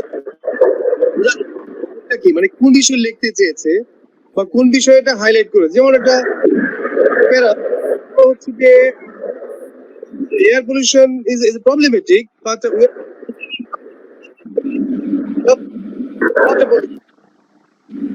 air pollution প্যারাগ্রাফটার বা এই রাইট আপটার মূল ফোকাসটা যাচ্ছিল হলো ওয়াটার পলিউশনের দিক থেকে।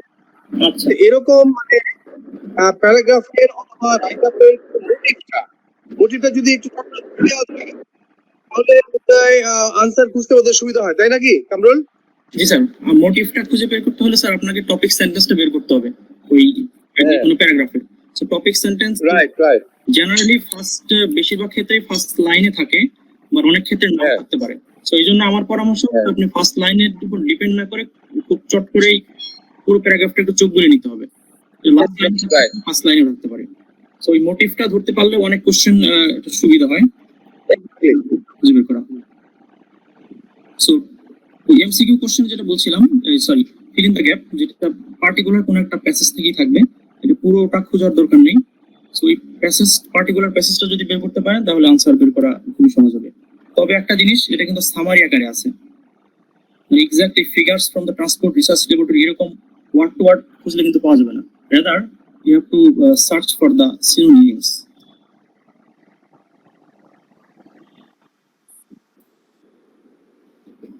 ওকে, রিডিং নিয়ে আমি একটা স্লাইড আছে, ওটা একটু আমি দেখাই।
আচ্ছা, যেন একটু নয়েজ হচ্ছে, কোথায় যেন একটু নয়েজ হচ্ছে, নয়েজ।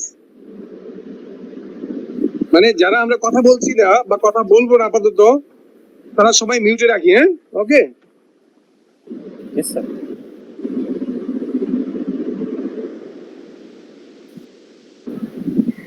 স্যার এক্সকিউজ মি, এটা কি ভিডিও রেকর্ডিং করা হচ্ছে? মিটে রেকর্ড করার কোনো সুযোগ নাই, তবে ওই যে কামরুল হাসান স্যার যেটা স্লাইড দেখাচ্ছে স্যার শুনতে পাচ্ছেন? স্যার আমি একটু বলি, আমি রেকর্ড করছি, আপনাদের সরবরাহ করব। Excuse me, I am recording it, so you will get the notification through the email. I am recording in other ways also. Thank you sir, thank you.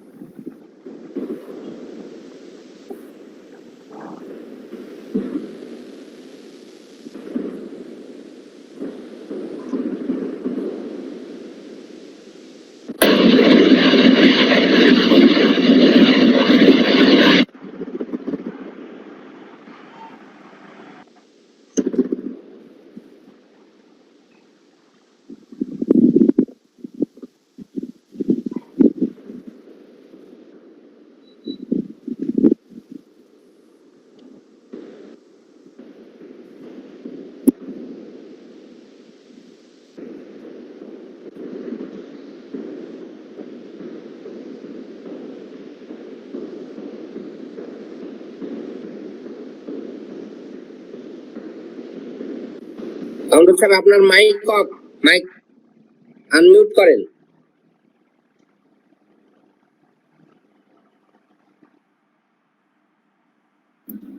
ওকে, শুনতে পাচ্ছেন এখন sir? Yes sir. Okay, clear. Okay okay, thank you. আমার line চলে গিয়েছিল, একটু সমস্যা হয়েছিল। ওকে, reading এর ক্ষেত্রে কিছু tips you can follow. First one is read the question one first, then read the first paragraph. যে প্রথম কোশ্চেন পরে ফার্স্ট প্যারাগ্রাফ পড়ে আনসারটা যদি বের করতে পারেন, দেন সিরিয়ালি আপনার আগাতে সুবিধা হবে। Second, highlight keywords or phrases in the question. কোশ্চেনের ওই কিওয়ার্ড গুলো আপনি হাইলাইট করে রাখবেন এবং you can match the keyword in the paragraph. Highlight names, dates, places, etc. in the text. Write answer directly in the answer sheet. It will save you time, use pencil. So এটা আরেকটা জিনিস যে listening এ যেরকম আমাদের কোশ্চেনে answer লিখতে হয়, আপনি রিডিং এর সময় যদি বাঁচাতে চান তাহলে সরাসরি আপনি আনসার শিটে উত্তর লিখবেন এবং সাবধানে লিখতে হবে, বানান টানান যেন ভুল না হয়, এটা খেয়াল রাখতে হবে। And number 5, correct spelling and correct number of words ঠিক আছে কিনা সেটা খেয়াল রাখবেন। আর টাইমিং এর ব্যাপারটা তো আগেই বলেছি যে অ্যারাউন্ড 30 মিনিট প্যাসেজ 1 আর 2 এর জন্য এবং 25 minute for passage 3 and 5 minutes for revision. The true false not given questionnaire, the tactics, সেটা হচ্ছে you have to read appropriate part of the text to find the answer. Answer will be in synonyms, do not try to match the words. True হলে answer will match, false it will not match or disagree, and not given there will be no information. So qualifying word আছে and you have to be aware of that. For example, some, much, many, always, mainly, etc. So এই ওয়ার্ডগুলো কিন্তু সেন্টেন্সের অর্থ সম্পূর্ণ পাল্টে দিতে পারে। So এই ওয়ার্ডগুলো খেয়াল রাখতে হবে। He is a bad person R he is mainly a bad person, এই দুইটা সেন্টেন্স কিন্তু এক না, মিনিং কিন্তু এক না, এটা খেয়াল রাখতে হবে। And try to match the meaning of the sentence, not the word. The sentence এর মূল আইডিয়া কি, so you have to match the idea, not the exact word. কারণ এক্সাক্ট ওয়ার্ড খুঁজতে গেলে আপনার টাইম লস হবে। there will be at least one of all three answers. So true false not given এবং yes no not given এ যদি 5টা question থাকে সেক্ষেত্রে 3টারই একটা না একটা আনসার থাকবে। যদি একটা কখনো খুঁজে না পান, দ্যাট মিন্স বুঝতে হবে যে you have made a mistake in one question. আর matching heading question, matching heading question tactics, read a paragraph quickly first and guess the main idea of the paragraph. তো যেটা আমি আগে বললাম যে শর্ট প্যারাগ্রাফ দিয়ে শুরু করবেন, যেটা ছোট প্যারাগ্রাফ ওইটা আগে পড়ে ওইটার হেডিংটা ম্যাচ করবেন। Look for the heading in the question, start with a smaller paragraph, cross out the heading you have found, then read the second paragraph and continue the process. There will be more headings in the question. So এটাও খেয়াল রাখতে হবে, কোশ্চেনে কিন্তু ধরা যাক passage আছে আপনার 5টা, বাট হেডিং কিন্তু 7টা থাকতে পারে। সো এক্সাক্ট হেডিং কোনটা এই আনসারটা বের করতে হবে। আর লোকেটিং স্পেসিফিক ইনফরমেশনের ক্ষেত্রে যেটা করতে হবে, যে ক্ষেত্রে ছোট প্যারাগ্রাফ দিয়ে শুরু করবেন, read the information in the question, try to match the meaning of the information and sentence in the paragraph. So sentence কিন্তু ম্যাচ করতে গেলে হবে না, সেন্টেন্স এর মিনিং ম্যাচিং করতে হবে। So you have to match the idea. Cross out the information you have found in the question. You will not find the direct answer. Be careful of the synonyms. So answer will be in synonyms. So আমি writing নিয়ে মূলত একটু আলাপ করবো এখন। আছে এই sir, এখানে তো ধরেন আমি সবই বুঝলাম, কিন্তু আমি না একটা প্যাসেজ দেখে বুঝতে পারি না যে কোনটার অ্যান্সার হচ্ছে। একটা একটা করে যদি প্রত্যেকটা জায়গা থেকে একটি করে দিতেন, যে কোনো একটা, যেমন হচ্ছে প্যারাগ্রাফের যে হেডিংটা, প্যারাগ্রাফ হেডিং যেটাকে বলা হয়, ওই একটা দেখাতেন, আমি তো বুঝতেছি যে এটা করতে হবে এটা করতে হবে, কিন্তু আসলে কিভাবে করতে হবে এটা তো বোঝা যায় না আর কি। যদি একটা বের করে দেন, মানে একটা করে ছোট ছোট করে, তাহলে একটু সুবিধা হয়। হেডিং করতে গেলে তো স্যার টাইম লাগবে। আচ্ছা দেখি আমরা আগে একটা প্যারাগ্রাফ হেডিং বের করে দেন, একটা প্যারাগ্রাফ হেডিং, তারপরে একটা করে দিলেই হয়ে যাবে আর কি, তাহলে বোঝা যাবে যে এই রাইটিং এবং স্পিকিং এর অনেক কিছু বলার আছে। ঠিক আছে, শেষে আবার বলেন। আচ্ছা, যদি সময় থাকে আর কি। সো ইন রাইটিং এবং স্পিকিং এর কিছু ক্রাইটেরিয়া আছে, যেরকম task achievement, coherence, cohesion, lexical resource বা ভোকাবুলারি, গ্রামার। সো যখন রাইটিং পরীক্ষা দিবেন এই 4টা আইটেম সবসময় মাথায় রাখবেন একটু। টাস্ক অ্যাচিভমেন্ট মানে রাইটিং এর যেরকম টাস্ক 1-এ 150 ওয়ার্ড অ্যাট লিস্ট লিখতে হবে, বা টাস্ক 2-তে 250 ওয়ার্ড অ্যাট লিস্ট লিখতে হবে। This is task achievement. Coherence এবং কোহেশন, যে আপনার প্যারাগ্রাফ গুলো ঠিকভাবে স্ট্রাকচারড কিনা। ভোকাবুলারি, রাইটিং এর ক্ষেত্রে you should not repeat vocabulary, so you have to use different types of vocabulary, catching vocabulary. And grammatical accuracy, so there must be grammatical accuracy, sentences must be accurate. So writing এ যদি 7 or above পেতে চান তাহলে এই 4 aspects should be maintained. So writing এর time ম্যানেজমেন্টের ক্ষেত্রে আমি যেটা করতাম যে টাস্ক 1-এ 15 to 16 মিনিটস যদি প্ল্যানিং এবং রাইটিং এর জন্য, আর রিভিশনের জন্য 4 to 5 মিনিটস রেখেছিলাম। আর টাস্ক 2 এর প্ল্যানিং এবং রাইটিং এর জন্য 30 to 32 মিনিটস এবং রিভিশনের জন্য 8 to 10 minutes. So planning is important. তো প্রথমে কোশ্চেন দেখে লেখা শুরু করাটা ঠিক হবে না। So you have to plan, কারণ টাস্ক 1 বলেন বা টাস্ক 2 বলেন, সবগুলোর জন্য আলাদা স্ট্রাকচার আছে। সো স্ট্রাকচার গুলো ফলো করতে হবে, ওই স্ট্রাকচার অনুযায়ী আপনাকে প্ল্যান করতে হবে। সো স্ট্রাকচার গুলো আমি মূলত দেখাবো আপনাদের যে কিভাবে কোনটার স্ট্রাকচার কি। সো টাইম ম্যানেজমেন্ট এটা ফলো করতে পারেন। রাইটিং টাস্ক 1 এ জেনারেলি যে bar chart, line graph, table, pie chart, process diagram, map এবং মাল্টিপল গ্রাফস। সো এখানে কয়েক ধরনের কোশ্চেন আছে। So they have separate structures for each of the question. আমি স্ট্রাকচার গুলো একটু দেখাই যে কিভাবে টাস্ক 1-এ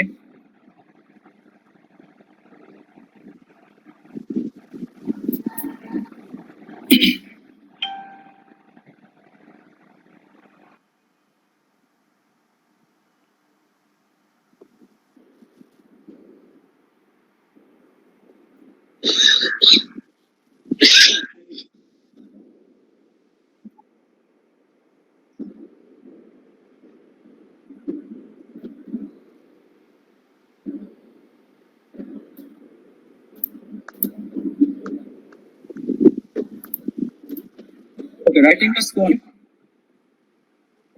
যে স্ট্রাকচারটা আপনাদের ফলো করতে হবে, you have to write 4 paragraphs. First paragraph for example গ্রাফের জন্য একরকম স্ট্রাকচার, ম্যাপের জন্য একরকম ইনফরমেশন লিখতে হবে। আবার অনেক সময় দেখা যায় অনেকগুলো গ্রাফ বা চার্ট একসাথে থাকে, 2টা বা 3টা। যেরকম আমি যে পরীক্ষা দিচ্ছি সেখানে 3টা ম্যাপ একসাথে ছিল। প্রসেস ডায়াগ্রামের ক্ষেত্রে এক ধরনের আপনার রুলস ফলো করতে হবে, বা টেবিলের ক্ষেত্রে আরেক রকম। সো ফর এক্সাম্পল গ্রাফ বা চার্ট সাধারণত এটাই বেশি থাকে। সো প্যারাগ্রাফের ফার্স্টে আপনি ইন্ট্রোডাকশন লিখতে হবে 4টে প্যারাগ্রাফে। ইন্ট্রোডাকশনে যেরকম যে paraphrase the question in the first paragraph. প্রথম প্যারাগ্রাফে যে কোশ্চেন থাকবে এটাকে প্যারাফ্রেজ করবেন।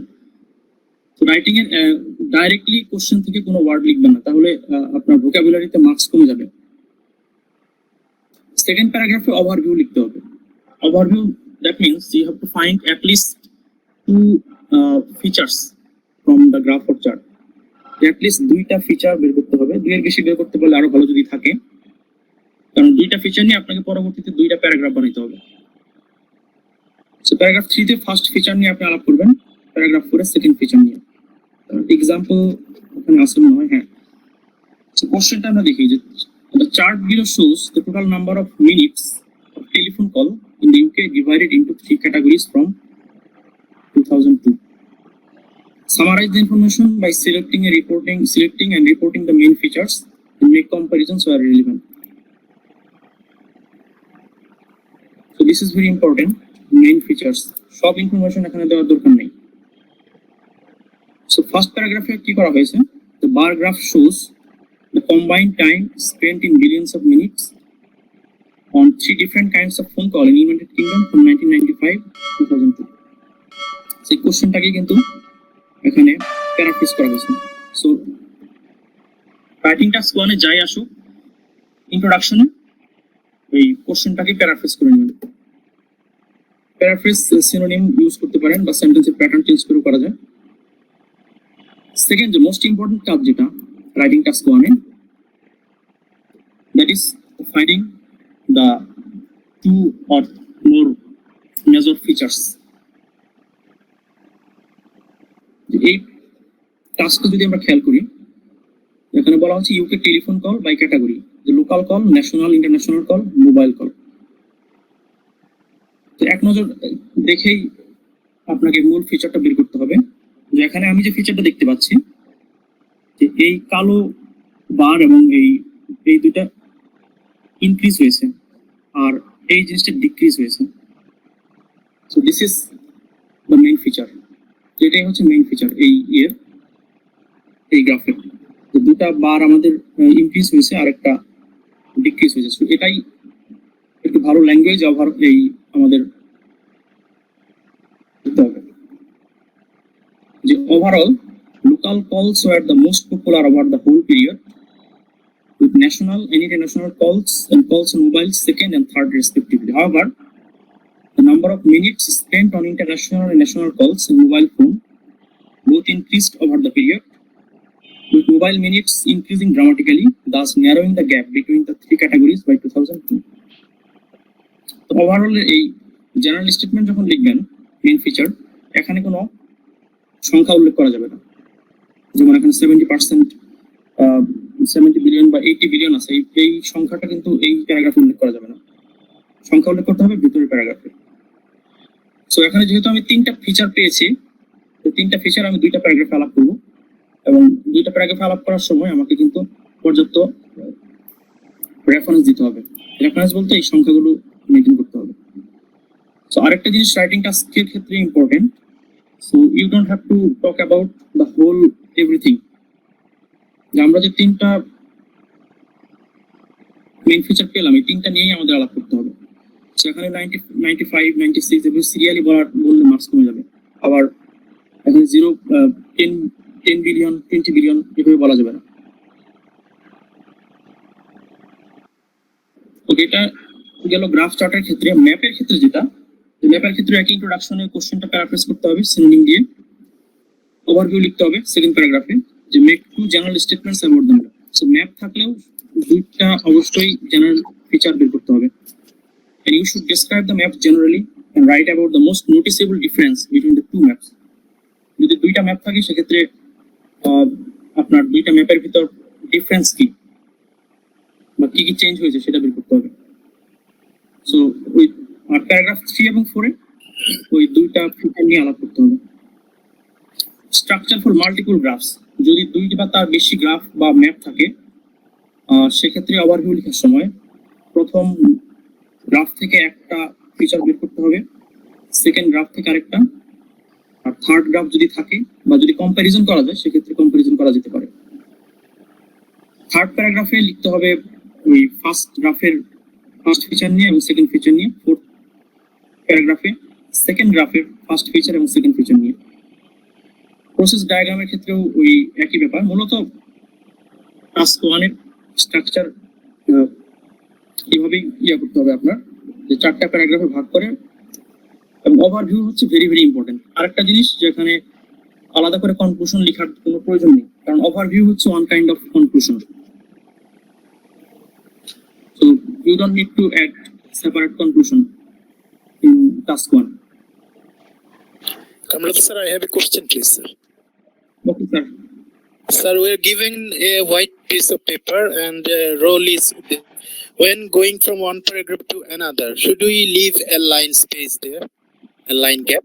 Yes, স্যার, ওটা আপনাকে করতেই হবে, কারণ প্যারাগ্রাফগুলো একটু গ্যাপ দিয়ে প্যারাগ্রাফ যে ডিভিশন করেছেন সেটা আপনাকে দেখাতে হবে, না হলে ওই কোহেরেন্সে কিন্তু মার্কস কমে যাবে। তাহলে স্যার একটা লাইন গ্যাপ দিয়ে পরে প্যারাটা শুরু করব এইভাবে। জি জি। আর যখন একটা প্যারা লিখবো তখন আর কোনো স্পেস দিব না, এই লাইনগুলো ঘন লিখে যাব প্রত্যেকটাতে। হ্যাঁ হ্যাঁ, thank you sir, thank you. Okay. তবে টাস্ক 1 এর মূল যে ব্যাপারটা যেটা আপনাদের মার্কস বাড়ায় দিতে পারে সেটা হচ্ছে এখানে স্পেশাল কিছু ভোকাবুলারি আছে। যেরকম ইন্ট্রোডাকশনে এখানে লেখা ছিল বার গ্রাফ শোজ, যে এরকম কিছু ফ্রেজ আপনাদেরকে লিখতে হবে। সো ইন্ট্রোডাকশনে যেরকম আমরা লিখতে পারি the bar graph shows represents ডিপিক্টস, বা কিছু এক্সাম্পল সেন্টেন্স এখানে দেয়া আছে। সো এই ডকুমেন্ট আমি দিয়ে দেবো, আপনারা একটু দেখবেন। আর ওভারভিউ যখন লিখবেন সেকেন্ড প্যারাগ্রাফে, আমাদের মোস্ট ইম্পর্টেন্ট যে প্যারাগ্রাফটা, ওভারভিউ যত ভালো করে লিখবেন সেখানে মার্কস পাওয়ার সম্ভাবনা তত বাড়বে। আপনি ইন জেনারেল দিয়ে শুরু করতে পারেন বা ওভারঅল দিয়ে শুরু করতে পারেন। যেরকম in general the employment opportunities increased till 1970 and then declined throughout the next decade. ওকে, আরেকটা জিনিস হচ্ছে এখানে আপনি কমপ্লেক্স এবং কম্পাউন্ড সেন্টেন্স একটু বেশি করে ইউজ করবেন। কমপ্লেক্স কম্পাউন্ড সেন্টেন্স বেশি করে ইউজ করলে আপনার গ্রামাটিক্যাল রেঞ্জ যেটা ওখানে মার্কস বেশি আসবে। শুধু সিম্পল সেন্টেন্স লিখলে মার্কস কমে যাবে। সো এই ওভারভিউতে যদি আপনি একটা কমপ্লেক্স সেন্টেন্স তৈরি করতে পারেন বা কম্পাউন্ড সেন্টেন্স, তো এটা একটা খুব ভালো ইমপ্রেশন তৈরি করবে মার্কস পাওয়ার ক্ষেত্রে। আর বডি প্যারাগ্রাফের ক্ষেত্রে কিছু আছে, যেরকম আমরা এই ধরনের ফ্রেজ ইউজ করতে পারি যে as is presented in the diagram, বা as can be seen in the diagram, বা as the diagram suggests, বা it is obvious that it is clear from the data. vocabulary to should change, যেরকম increase হলে কি decrease হলে এরকম কিছু vocabulary আছে। শুধু ইনক্রিজ বারবার ইউজ না করে আপনি ভিন্ন ধরনের ওয়ার্ড ইউজ করলেন, যেরকম climb, upsurge, shot up, move upward ইত্যাদি। এগুলো নাউন ফর্মে ইউজ করতে পারেন, রাইজ, ইনক্রিজ ইত্যাদি। ডিক্রিজের ক্ষেত্রেও একই, যে ডিক্রিজ বারবার ইউজ না করে আপনি অন্য ভালো ওয়ার্ড ইউজ করলেন, যেরকম ডিটোরিওরেটেড বা ডিক্লাইন্ড, প্লামেটেড ইত্যাদি। স্টেডিনেস যখন স্টেডি থাকবে, সমান্তরাল থাকবে, সেক্ষেত্রে levelled out, remain constant, remain steady ইত্যাদি। এটাই ছবিতে দেখানো আছে যে কোনটা আসলে কোন জায়গায় ইউজ করতে হবে। সো এই ভোকাবুলারি গুলো কিন্তু অবশ্যই যদি গ্রাফ চার্ট আসে সেক্ষেত্রে অবশ্যই ইউজ করতে হবে। যদি ম্যাপ চলে আসে, ম্যাপে তো আসলে এই ভোকাবুলারি ইউজ করার কোনো অপশন নাই। ম্যাপ ক্ষেত্রে যেটা করবে, ম্যাপ জেনারেলি আসলে 2টা বা 3টা ম্যাপ দেওয়া থাকবে। ফর এক্সাম্পল ফার্স্ট ম্যাপে যদি একটা 19th সেঞ্চুরির একটা ম্যাপ দিতে পারে, বা সেকেন্ড ম্যাপ 20th সেঞ্চুরির একটা ম্যাপ দিতে পারে। সো আপনাকে হয়তো একটা শহরের যে ডেভেলপমেন্ট ওইটা দেখাবে, দেখতে। সো ডিফারেন্স গুলো খুঁজে বের করতে হবে যে 19th সেঞ্চুরিতে কি কি ছিল আর 20th সেঞ্চুরিতে কি কি। বা কোন কোন সাইটগুলোতে বেশি উন্নতি হচ্ছে এবং অবনতি হচ্ছে, এগুলো উন্নতির সাথে সাথে কি হচ্ছে এই ব্যাপারগুলো লিখতে হবে। আর ওকে, প্রসেস ডায়াগ্রাম যদি আসে, প্রসেস ডায়াগ্রামের ক্ষেত্রে ধরা যাক যদি বলা থাকে যে সিমেন্ট মেকিং প্রসেস, এক্ষেত্রে ওভারভিউতে যেটা লিখবেন, ওভারভিউতে সেখানে কয়টা ধাপ আছে সেটা লিখতে হবে ফার্স্ট প্রসেস ডায়াগ্রামে, যেটা কয়টা ধাপ ইনভলভ, ফার্স্ট প্রসেসটা কি এবং লাস্ট প্রসেস কি, এই দুইটা ফিচার কি ফিচার বের করতে হবে। যেরকম right 2 or 3 of the main features, like how many stages are there and where it starts and where it ends, it is a cyclical or linear, what is produced, etc. ওকে, এই part 2 তে কিছু, part 1 এ task 1 এ কিছু important ব্যাপার আছে, যেরকম paraphrase the question. ইন্ট্রোডাকশনে of course you must paraphrase the question, direct বলে দিলে মার্কস কমে যাবে।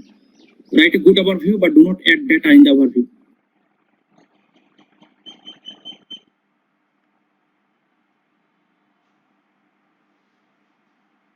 করতে পারেন সেক্ষেত্রে মানে কমে যাবে। Discuss the main features, not everything you see. তো যেটা আগে বলেছি, ডায়াগ্রামের অনেক কিছুই থাকবে, অনেক ইনফরমেশন দেওয়া থাকবে, বাট সব ডিসকাস করা যাবে না। মেজর ফিচারগুলো, যেমন এখানে এই যে দুইটা বার দেখতে পাচ্ছি আমরা, ইনক্রিজ হয়েছে আর একটা ডিক্রিজ হয়েছে, এটাই হচ্ছে এই তিনটাই হচ্ছে এই main feature.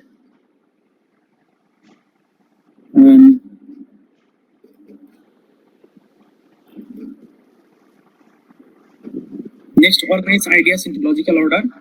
Have separate paragraphs for each section. It's আরেকটা important, very important, linking word. Linking word use করতে হবে। লিঙ্কিং ওয়ার্ডের একটা ফাইল আছে, আমি দেখাচ্ছি একটু পর আপনাদের। এবং ইউজ কমপ্লেক্স এবং কম্পাউন্ড সেন্টেন্স, এই দুটো জিনিস একটু ভালো করে মাথায় রাখবেন। লিঙ্কিং ওয়ার্ড অফকোর্স ইউজ করবেন এবং কমপ্লেক্স এবং কম্পাউন্ড সেন্টেন্স ইউজ করবেন। এবং টাস্ক 1 এ অ্যাটলিস্ট 150 ওয়ার্ড লিখতে হবে। Revise carefully.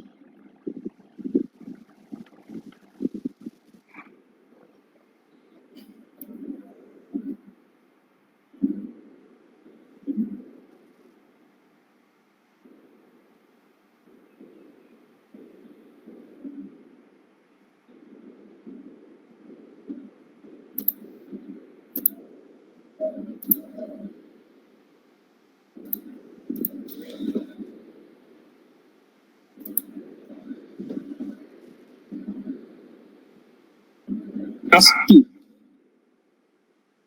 টাস্ক 2 তে 5 ধরনের এসে থাকতে পারে।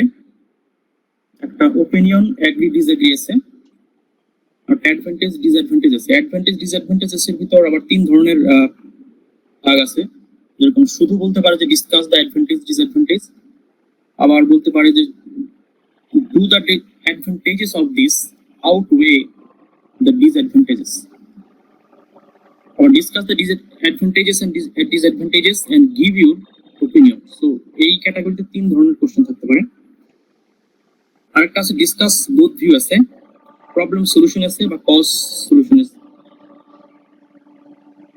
2 পার্ট কোশ্চেন আছে। সো টাস্ক 1 এর মতোই এই প্যারাগ্রাফগুলো, এই এসেগুলোর জন্য আলাদা আলাদা স্ট্রাকচার আছে।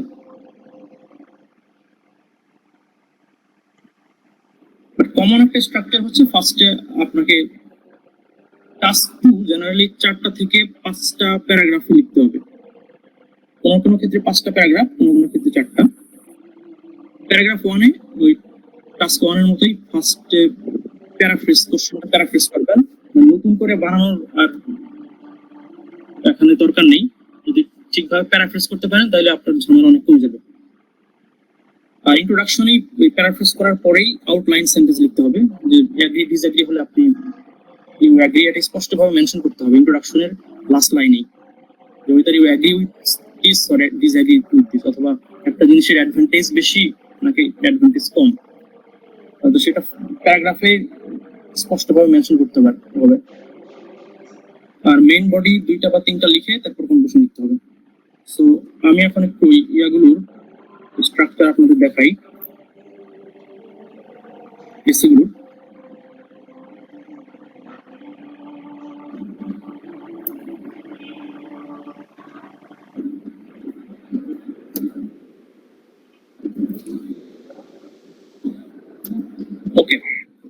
So opinion বা agree disagree আছে agree disagree আছে তে আপনার স্পষ্টভাবে আপনার নিজস্ব opinion চাওয়া হবে যে do you agree or what is your opinion এই ধরনের ফ্রেজ উল্লেখ থাকবে। তো opinion বা agree disagree আছে তে আপনি 4টা প্যারাগ্রাফ করতে পারেন। ফার্স্ট প্যারাগ্রাফে সেন্টেন্স 1 এ আপনি এই কোশ্চেনটাকে প্যারাফ্রেজ করতে পারেন, এরপরে থিসিস স্টেটমেন্ট লিখতে পারেন এবং আউটলাইন স্টেটমেন্ট লিখতে পারেন। যেমন এখানে একটা কোশ্চেন আমি দেখাই যে in some countries an increasing number of people are suffering from health problems as a result of eating too much fast food. Is it therefore necessary for governments to impose a higher tax on this kind of food? To what extent do you agree or disagree? প্রথমেই যেটা first সেন্টেন্সটাই হচ্ছে এই কোশ্চেনের paraphrase যে it is argued that governments should levy a tariff on junk food because the number of health risks associated with consuming this kind of food is on the rise. তো এই সেন্টেন্সটা কিন্তু এই কোশ্চেনেরই কোশ্চেনকে paraphrase করা হয়েছে। তো vocabulary repeat করবেন না, টাস্ক 1 এও না, টাস্ক 2 তেও না। Second sentence, this essay agrees that a higher rate of tax should be paid by fast food companies. So second sentence is very important. যেখানে কিন্তু বলে দিচ্ছে যে সে এগ্রি করে নাকি ডিসএগ্রি করে, বা এটা অন্যভাবে বলতে পারেন যে ইন মাই ওপিনিয়ন বা আই থিঙ্ক দ্যাট, এভাবে শুরু করতে পারেন যে I think that higher rate of tax should be paid by the fast food companies. এবং তারপরে আউটলাইন সেন্টেন্স যে সেটাকে কেন, দুইটা কারণ দর্শাতে হবে। First, this essay will discuss the fact that alcohol or tobacco companies already pay higher taxes, and secondly, discuss how higher taxes could raise prices and lower consumption. So, introduction টা এইভাবে division করতে পারেন। The first sentence paraphrase, second sentence thesis statement বা outline করে দিতে পারেন। First paragraph you have to mention whether you support it or not. Second প্যারাগ্রাফে প্রথমে টপিক সেন্টেন্স লিখতে হবে, তারপরে আপনি কেন সাপোর্ট করেন বা কেন সাপোর্ট করেন না এটা এক্সপ্লেন করতে হবে, তারপর এক্সাম্পল দিতে হবে। টাস্ক 2 তে একটা ভেরি ইম্পর্টেন্ট জিনিস হচ্ছে এক্সাম্পল। সো আপনাকে কিন্তু এক্সাম্পল অবশ্যই দিতে হবে, এক্সাম্পল দিলে মার্কস পাওয়ার সম্ভাবনাটা বেড়ে যায়। সেকেন্ড প্যারাগ্রাফে একই টপিক সেন্টেন্স লিখতে হবে, এক্সাম্পল দিতে হবে। কনক্লুশন অবশ্যই লিখতে হবে, কনক্লুশন না লিখলে আপনার টাস্ক ফুলফিলমেন্ট হবে না, 25% মার্কস ওখানে কমে যাবে।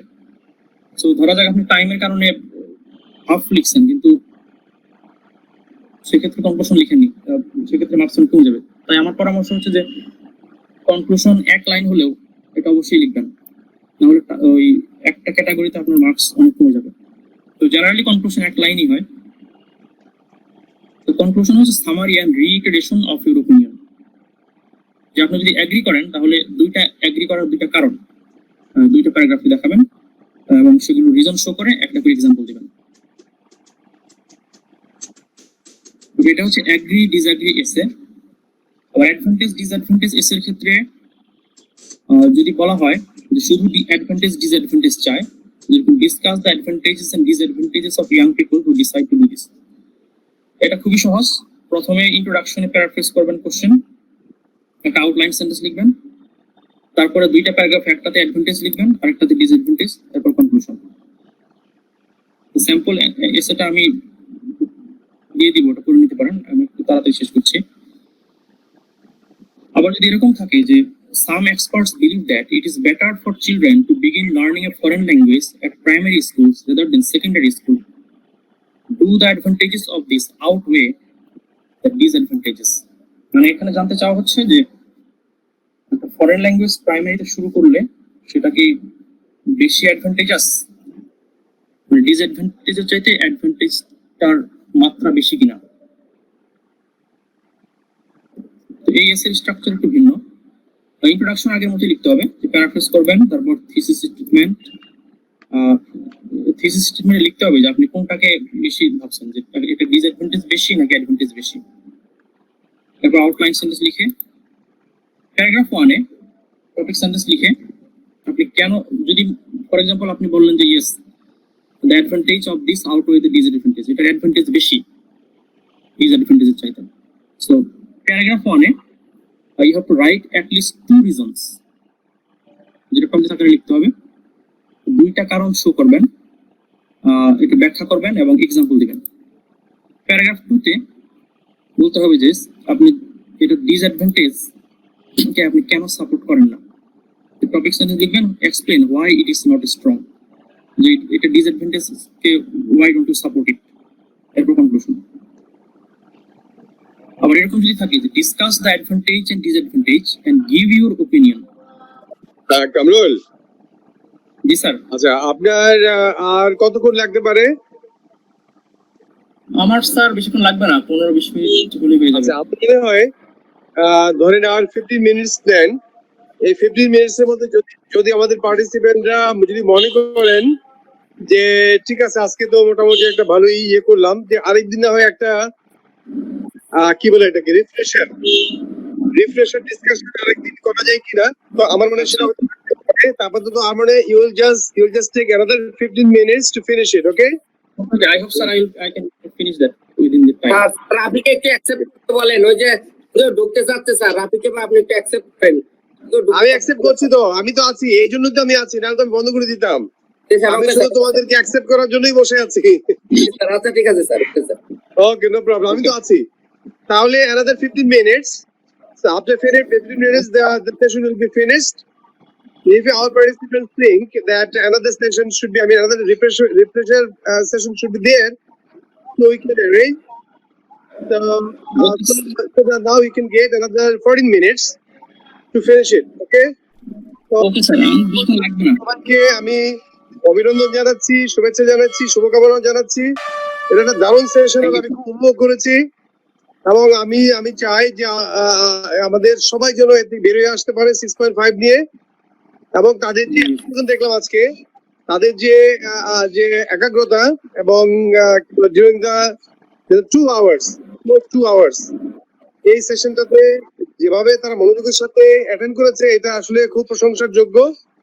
তো যাই হোক, আমরা দিনের দিকে এগিয়ে যাচ্ছি। যদি আরেকটা যদি মনে হয় তাহলে পরে আমাদেরকে জানালে আরেকটা না হয় আপনি আপাতত 13 মিনিটস উই হ্যাভ। আমি সবার কাছ থেকে বিদায় নিচ্ছি, সবাইকে ধন্যবাদ স্যার। Okay sir, thank you. Excuse sir, we need more and more session sir, please.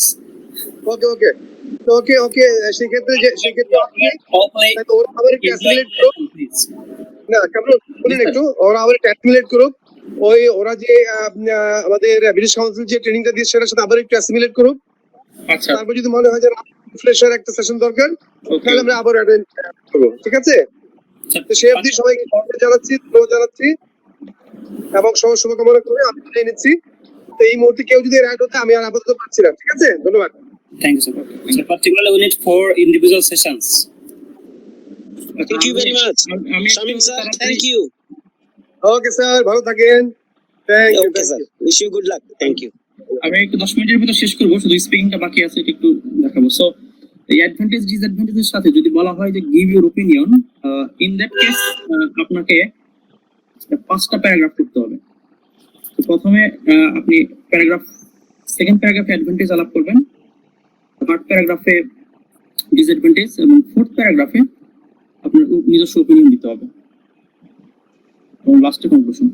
আরেক ধরনের হচ্ছে ডিসকাস বোথ ভিউ আছে। যে ডিসকাস বোথ ভিউ এটাও অ্যাডভান্টেজ ডিসঅ্যাডভান্টেজের মতোই।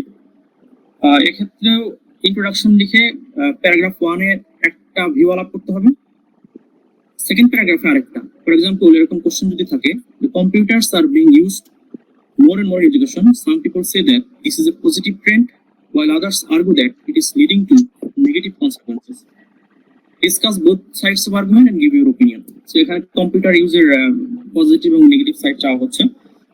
সো আপনি সেকেন্ড প্যারাগ্রাফে পজিটিভটা বলেন, থার্ড প্যারাগ্রাফে নেগেটিভটা বলে নিজস্ব ওপিনিয়ন দিবেন, দিয়ে কনক্লুশন শেষ করবেন।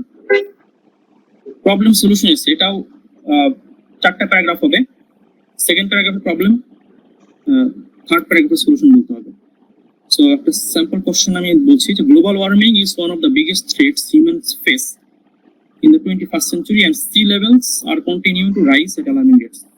What problems are associated with this, and what are some possible solutions? কি জিনিস লাগে?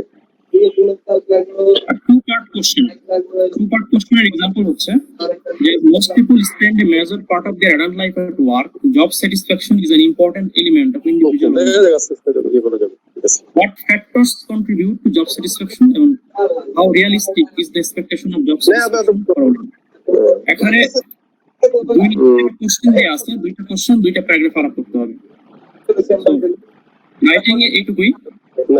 শামিল স্যার একটু মিউট করেন, শামিল স্যার একটু মিউট করেন। আমি একটু স্পিকিংটা নিয়ে একটু আলাপ করি। Kamral sir, would you please explain the topic sentence and the outline sentence, the difference between these two things? If you please say a few words. Topic sentence মানে আপনার যে প্যারাগ্রাফ 2 এবং সেকেন্ড প্যারাগ্রাফ থার্ড প্যারাগ্রাফে দুই প্যারাগ্রাফের মূল কথাটা topic first লাইনে বলে নিতে হবে। আর আউটলাইন সেন্টেন্স এটা আপনার ইন্ট্রোডাকশন লিখতে হবে, যে আপনি যদি একটা জিনিস এগ্রি করেন সেক্ষেত্রে দুইটা রিজন কি কি সেটা ইন্ট্রোডাকশনে হালকা ভাবে টাচ দিতে হবে, যে এই কারণে আমি এটা এগ্রি করি। That is outline sentence. Thank you, sir. Thank you, sir. আমি স্পিকিংটা একটু হালকা ভাবে টাচ করি। শামিল স্যার একটু মিউট করেন।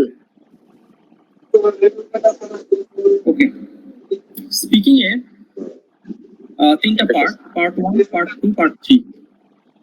পার্ট 1 এ আপনাকে আপনার পার্সোনাল কিছু কোশ্চেন করা হবে, ওয়ার্ক, আপনার হোম ইত্যাদি নিয়ে। সেকেন্ড পার্টে একটা মনোলগ থাকবে 2 মিনিটের। থার্ড পার্টে ওই মনোলগের উপর বেস করে কিছু কোশ্চেন করা হবে। তো আমার পরামর্শ হচ্ছে ফার্স্ট পার্টে যে কোশ্চেন যেটাই হোক ওয়ান সেন্টেন্সে আনসার দিবেন না।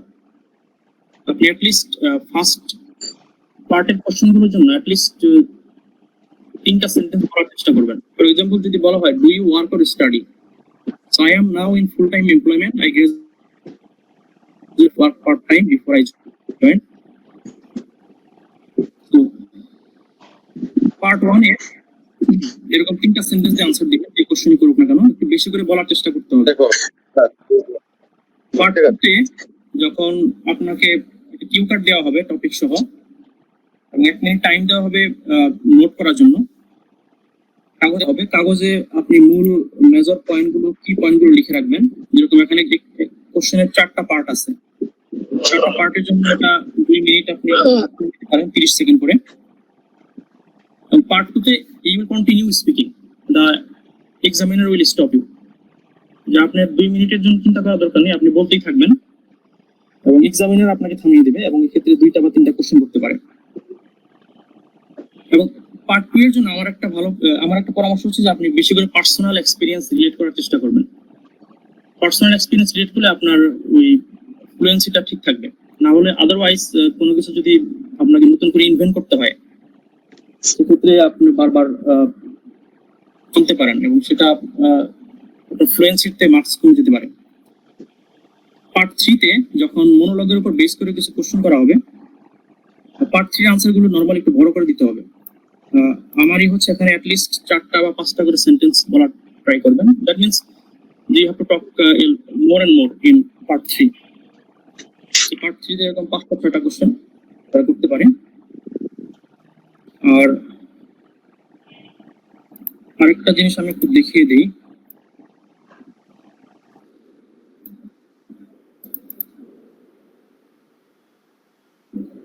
সেই স্পিকিং এর 4টা জিনিস খেয়াল রাখবেন, vocabulary, grammatical range, pronunciation. So ফ্লুয়েন্সির ক্ষেত্রেও থামা যাবে না, you have to continue speaking. আর different types of vocabulary use করবেন। আমার ক্ষেত্রে যেটা হয়েছিল, পরীক্ষার সময় আমি কিছু ভোকাবুলারি রিপিট করেছিলাম, যার ফলে অন্য ইয়ের তুলনায় আমার স্পিকিং এর মার্কস একটু কমে গেছে।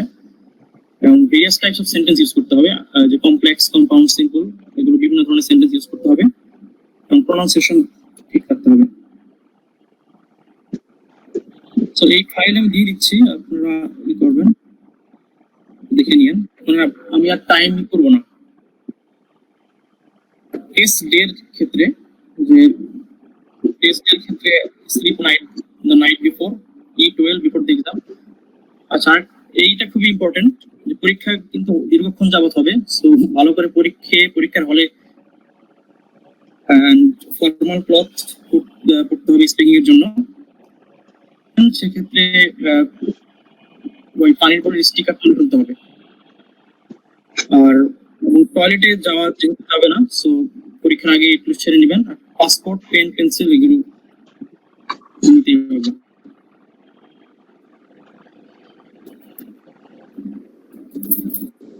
আমি আজকে এখানে শেষ করছি। আর এই ফাইল আমার একটা কথা আছে। হ্যাঁ কামরুল স্যার, জি স্যার। আমি স্যার, বলেন। কথা বলে আমি আসলে আমি প্রথমে উদ্যোগটা নিয়েছিলাম কামরুল স্যারের এত বড় একটা অ্যাচিভমেন্ট থেকে। তারপরে আমি শামীম স্যারকে বলা মাত্রই শামীম স্যার বললো আমি সব ব্যবস্থা করব। পিডি স্যার, আমাদের প্রজেক্টের পিডি স্যার, ডেপুটি স্যার সবাই খুব প্লিজড। আর আপনারা এই 2 ঘন্টা এখানে বসেছিলেন, কোনো কথাবার্তা বলেন নাই, মনোযোগের সহ শুনছেন। তাই পার্টিসিপেন্টদের সবাইকে ধন্যবাদ জানাচ্ছি। আমি জানি যে সবাই এখানে 6.5 মিনিমাম পাবেন, উপরেই পাবেন। কামরুল স্যার মতো 8 পাইলে আরো বেশি পাবো। তবে স্যার আপনার ক্লাসটা খুবই ভালো লাগছে। আমার একটু জায়গায় আপনি যদি আর একটু কষ্ট করে একটা দুটো ক্লাস নেন, যেমন আমি সব আপনার থিওরিটিক্যাল বুঝলাম, কিন্তু ক্লায়েন্ট থেকে কিভাবে বের করবে এইটা একটু করে করে বের করলে একটা স্যাটিসফাই হয় ব্যক্তিগতভাবে। মনে করবো কারণ যে হ্যালো বিদ্যুৎ স্যার, হ্যালো বিদ্যুৎ স্যার, হ্যাঁ বলেন বলেন। হ্যালো বিদ্যুৎ স্যার, আমাদের সাথে কি এমটি থেকে আবার যোগ দিচ্ছেন নাকি স্যার? না, আমি তো এখন ট্রেনিং এর আইপিএস এর অংশে আমি আছি। আমার পিডি স্যার দায়িত্ব দিয়েছে যে সবাইকে যেন আইস করানো লাগবে। আমি যদি না শিখি আমি কাকে বসে আনতে হবে, এই জন্য আমার শেখা না, থ্যাংক ইউ না। পিডি স্যার আমাকে স্পেশাল দায়িত্ব দিয়েছে আর কি। Kamrul sir, Kamrul sir please, Kamrul sir কি শুনছেন? কামরুল স্যার, জি স্যার, বলেন স্যার। স্যার স্পিকিং এর টেস্টটা কি আলাদা দিনে হয়েছে নাকি একই ডেতে, সেম ডেতে? না, একই ডেতে। আচ্ছা, একই ডেটে। আর কোন সেন্টারে পরীক্ষা দিয়েছেন স্যার, উত্তরে নাকি গুলশানে? আমি বনানীতে। বনানীতে। Thank you sir. হ্যাঁ স্যার, আমি একটা এই যে কিছু স্যার একটু 1 মিনিট, এখানে এই ফাইলটা আমি দিয়ে দিব আপনারা যদি স্যার 1 মিনিট একটু বলে দিন। লিসেনিং, রিডিং, রাইটিং, স্পিকিং এর জন্য ওই কোনো এই কোশ্চেন কিভাবে আনসার করতে হবে বা সেগুলোর এই ওয়েবসাইটটা ফলো করতে পারেন। আর রাইটিং টাস্ক 1 আর 2 এর জন্য বেশি করে আপনাদের মডেল আনসার করতে হবে। এটা আমি ভুলে গেছিলাম, এটা ভেরি ভেরি ইম্পর্টেন্ট। আর মডেল আনসার যত করবেন তত আইডিয়া হবে। মডেল আনসারের জন্য এই ওয়েবসাইটে দেখতে পারেন, ieltsmentor.com। আর এখানে কিছু নিচে বইয়ের নাম দেওয়া আছে, এই বইগুলো একটু যদি পারেন দেখতে পারেন। So thank you. Kamrul sir, sir বলুন। Tamil sir, I have a question please. Okay sir. Sir, বনানীতে কোথায় হয় পরীক্ষা? এটা বনানীতে ওই যে একটা বিল্ডিং এ যে আগুন লেগেছিল ওইটার পাশের বিল্ডিং এ। কামরুল স্যার, আমি একটু বলতে চাচ্ছি স্যার আপনি তো অনেক প্র্যাকটিস করেছেন কামরুল স্যার। জি স্যার। ওকে, শুনছেন কি? হ্যাঁ শুনছি। আপনি স্যার, আমি যেটা মনে করছি আপনি অনেক প্র্যাকটিস করেছেন, লিসেনিং প্র্যাকটিস করেছেন, রিডিং প্র্যাকটিস করেছেন এবং সবকিছু প্র্যাকটিস। এবং ব্রিটিশ কাউন্সিলের এই পরীক্ষাতে আপনার কোনো কিছু কি রিপিটিশন হয়েছে কিনা আপনার প্র্যাকটিস থেকে? না, প্র্যাকটিস থেকে রিপিটিশন হয়নি। ওকে, থ্যাংক ইউ। কামরুল স্যার, আমি একটু বলতে চাচ্ছি। জি স্যার বলুন। হ্যাঁ, thank you very much for conducting a long class and fruitful class. আমি আসলে বলতে চাচ্ছি বিদ্যুৎ স্যারকে দৃষ্টি আকর্ষণ করছি, পাশাপাশি যে আপনি যে ক্লাসটা নিয়েছেন এটি আমাদের অবশ্যই একদিনে বড় জিনিস দেখানো একটু কষ্টকর, তারপর আমাদের জন্য উপকার হবে অনেক। তবে আমার মনে হয় রিডিং এর উপরে এবং লিসেনিং এর উপরে স্পেশাল 2টা ক্লাস আলাদা আলাদা ভাবে, একেবারে 2টা বিষয়ের উপরে আলাদা আলাদা।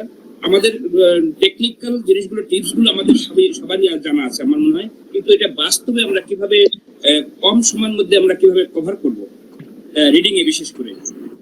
আমরা যতই টেস্ট দিই দেখি যে শেষ পর্যন্ত কোনোভাবেই যেতে পারি না। এই টেকনিক গুলো এইটা যদি আপনি আপনার নেতৃত্বে মানে বিদ্যুৎ স্যারের অফিসের মানে ম্যানেজমেন্টের যদি 2টি ক্লাস হয়, 2টি সেশন হয়, তাহলে আমার মনে হয় সেটি খুব ফ্রুটফুল হবে।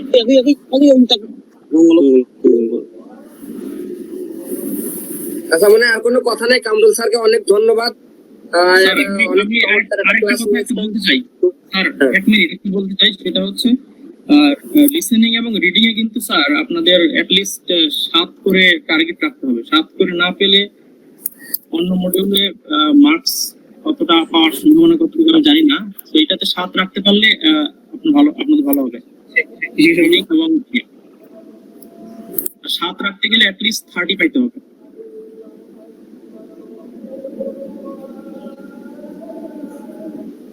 ওকে, ধন্যবাদ। আর কোনো কথা মনে হয় নাই?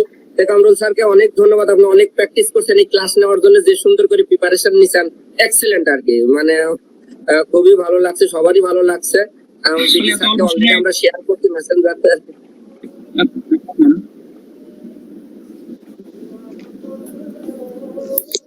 এত অল্প সময় স্যার এটা একটু সমস্যা দেখানো করেছে আমাদের জন্য। থ্যাংক ইউ কামরুল স্যার, ওকে, আমি আবার জানাবো, আবার যদি কোনো স্যারের সাথে, কামরুল স্যারের সাথে কোনো কথা বলে আমি আবার আপনাদের শেয়ার করব। আমি জানি যে কামরুল স্যার দেশের জন্য, মানুষের জন্য, আমাদের জন্য একটু কষ্ট করবেন আর কি। এটা কামরুল স্যারের কাছে প্রত্যাশা সব। হ্যাঁ বিদ্যুৎ বাবু, হ্যাঁ, বলে আমার পরবর্তী সেশনটা কয় তারিখ, এটা কি আমাদেরকে ইমেইলে জানাবেন নাকি? না, স্যারের সাথে কথা বলে আমি যেভাবে জানাইছি সেভাবেই জানাবো। আচ্ছা, ঠিক আছে, ওকে, থ্যাংক ইউ। ধন্যবাদ ধন্যবাদ সবাইকে, অশেষ ধন্যবাদ। আমি ফাইলগুলো ইমেল করে দিচ্ছি আপনাদের।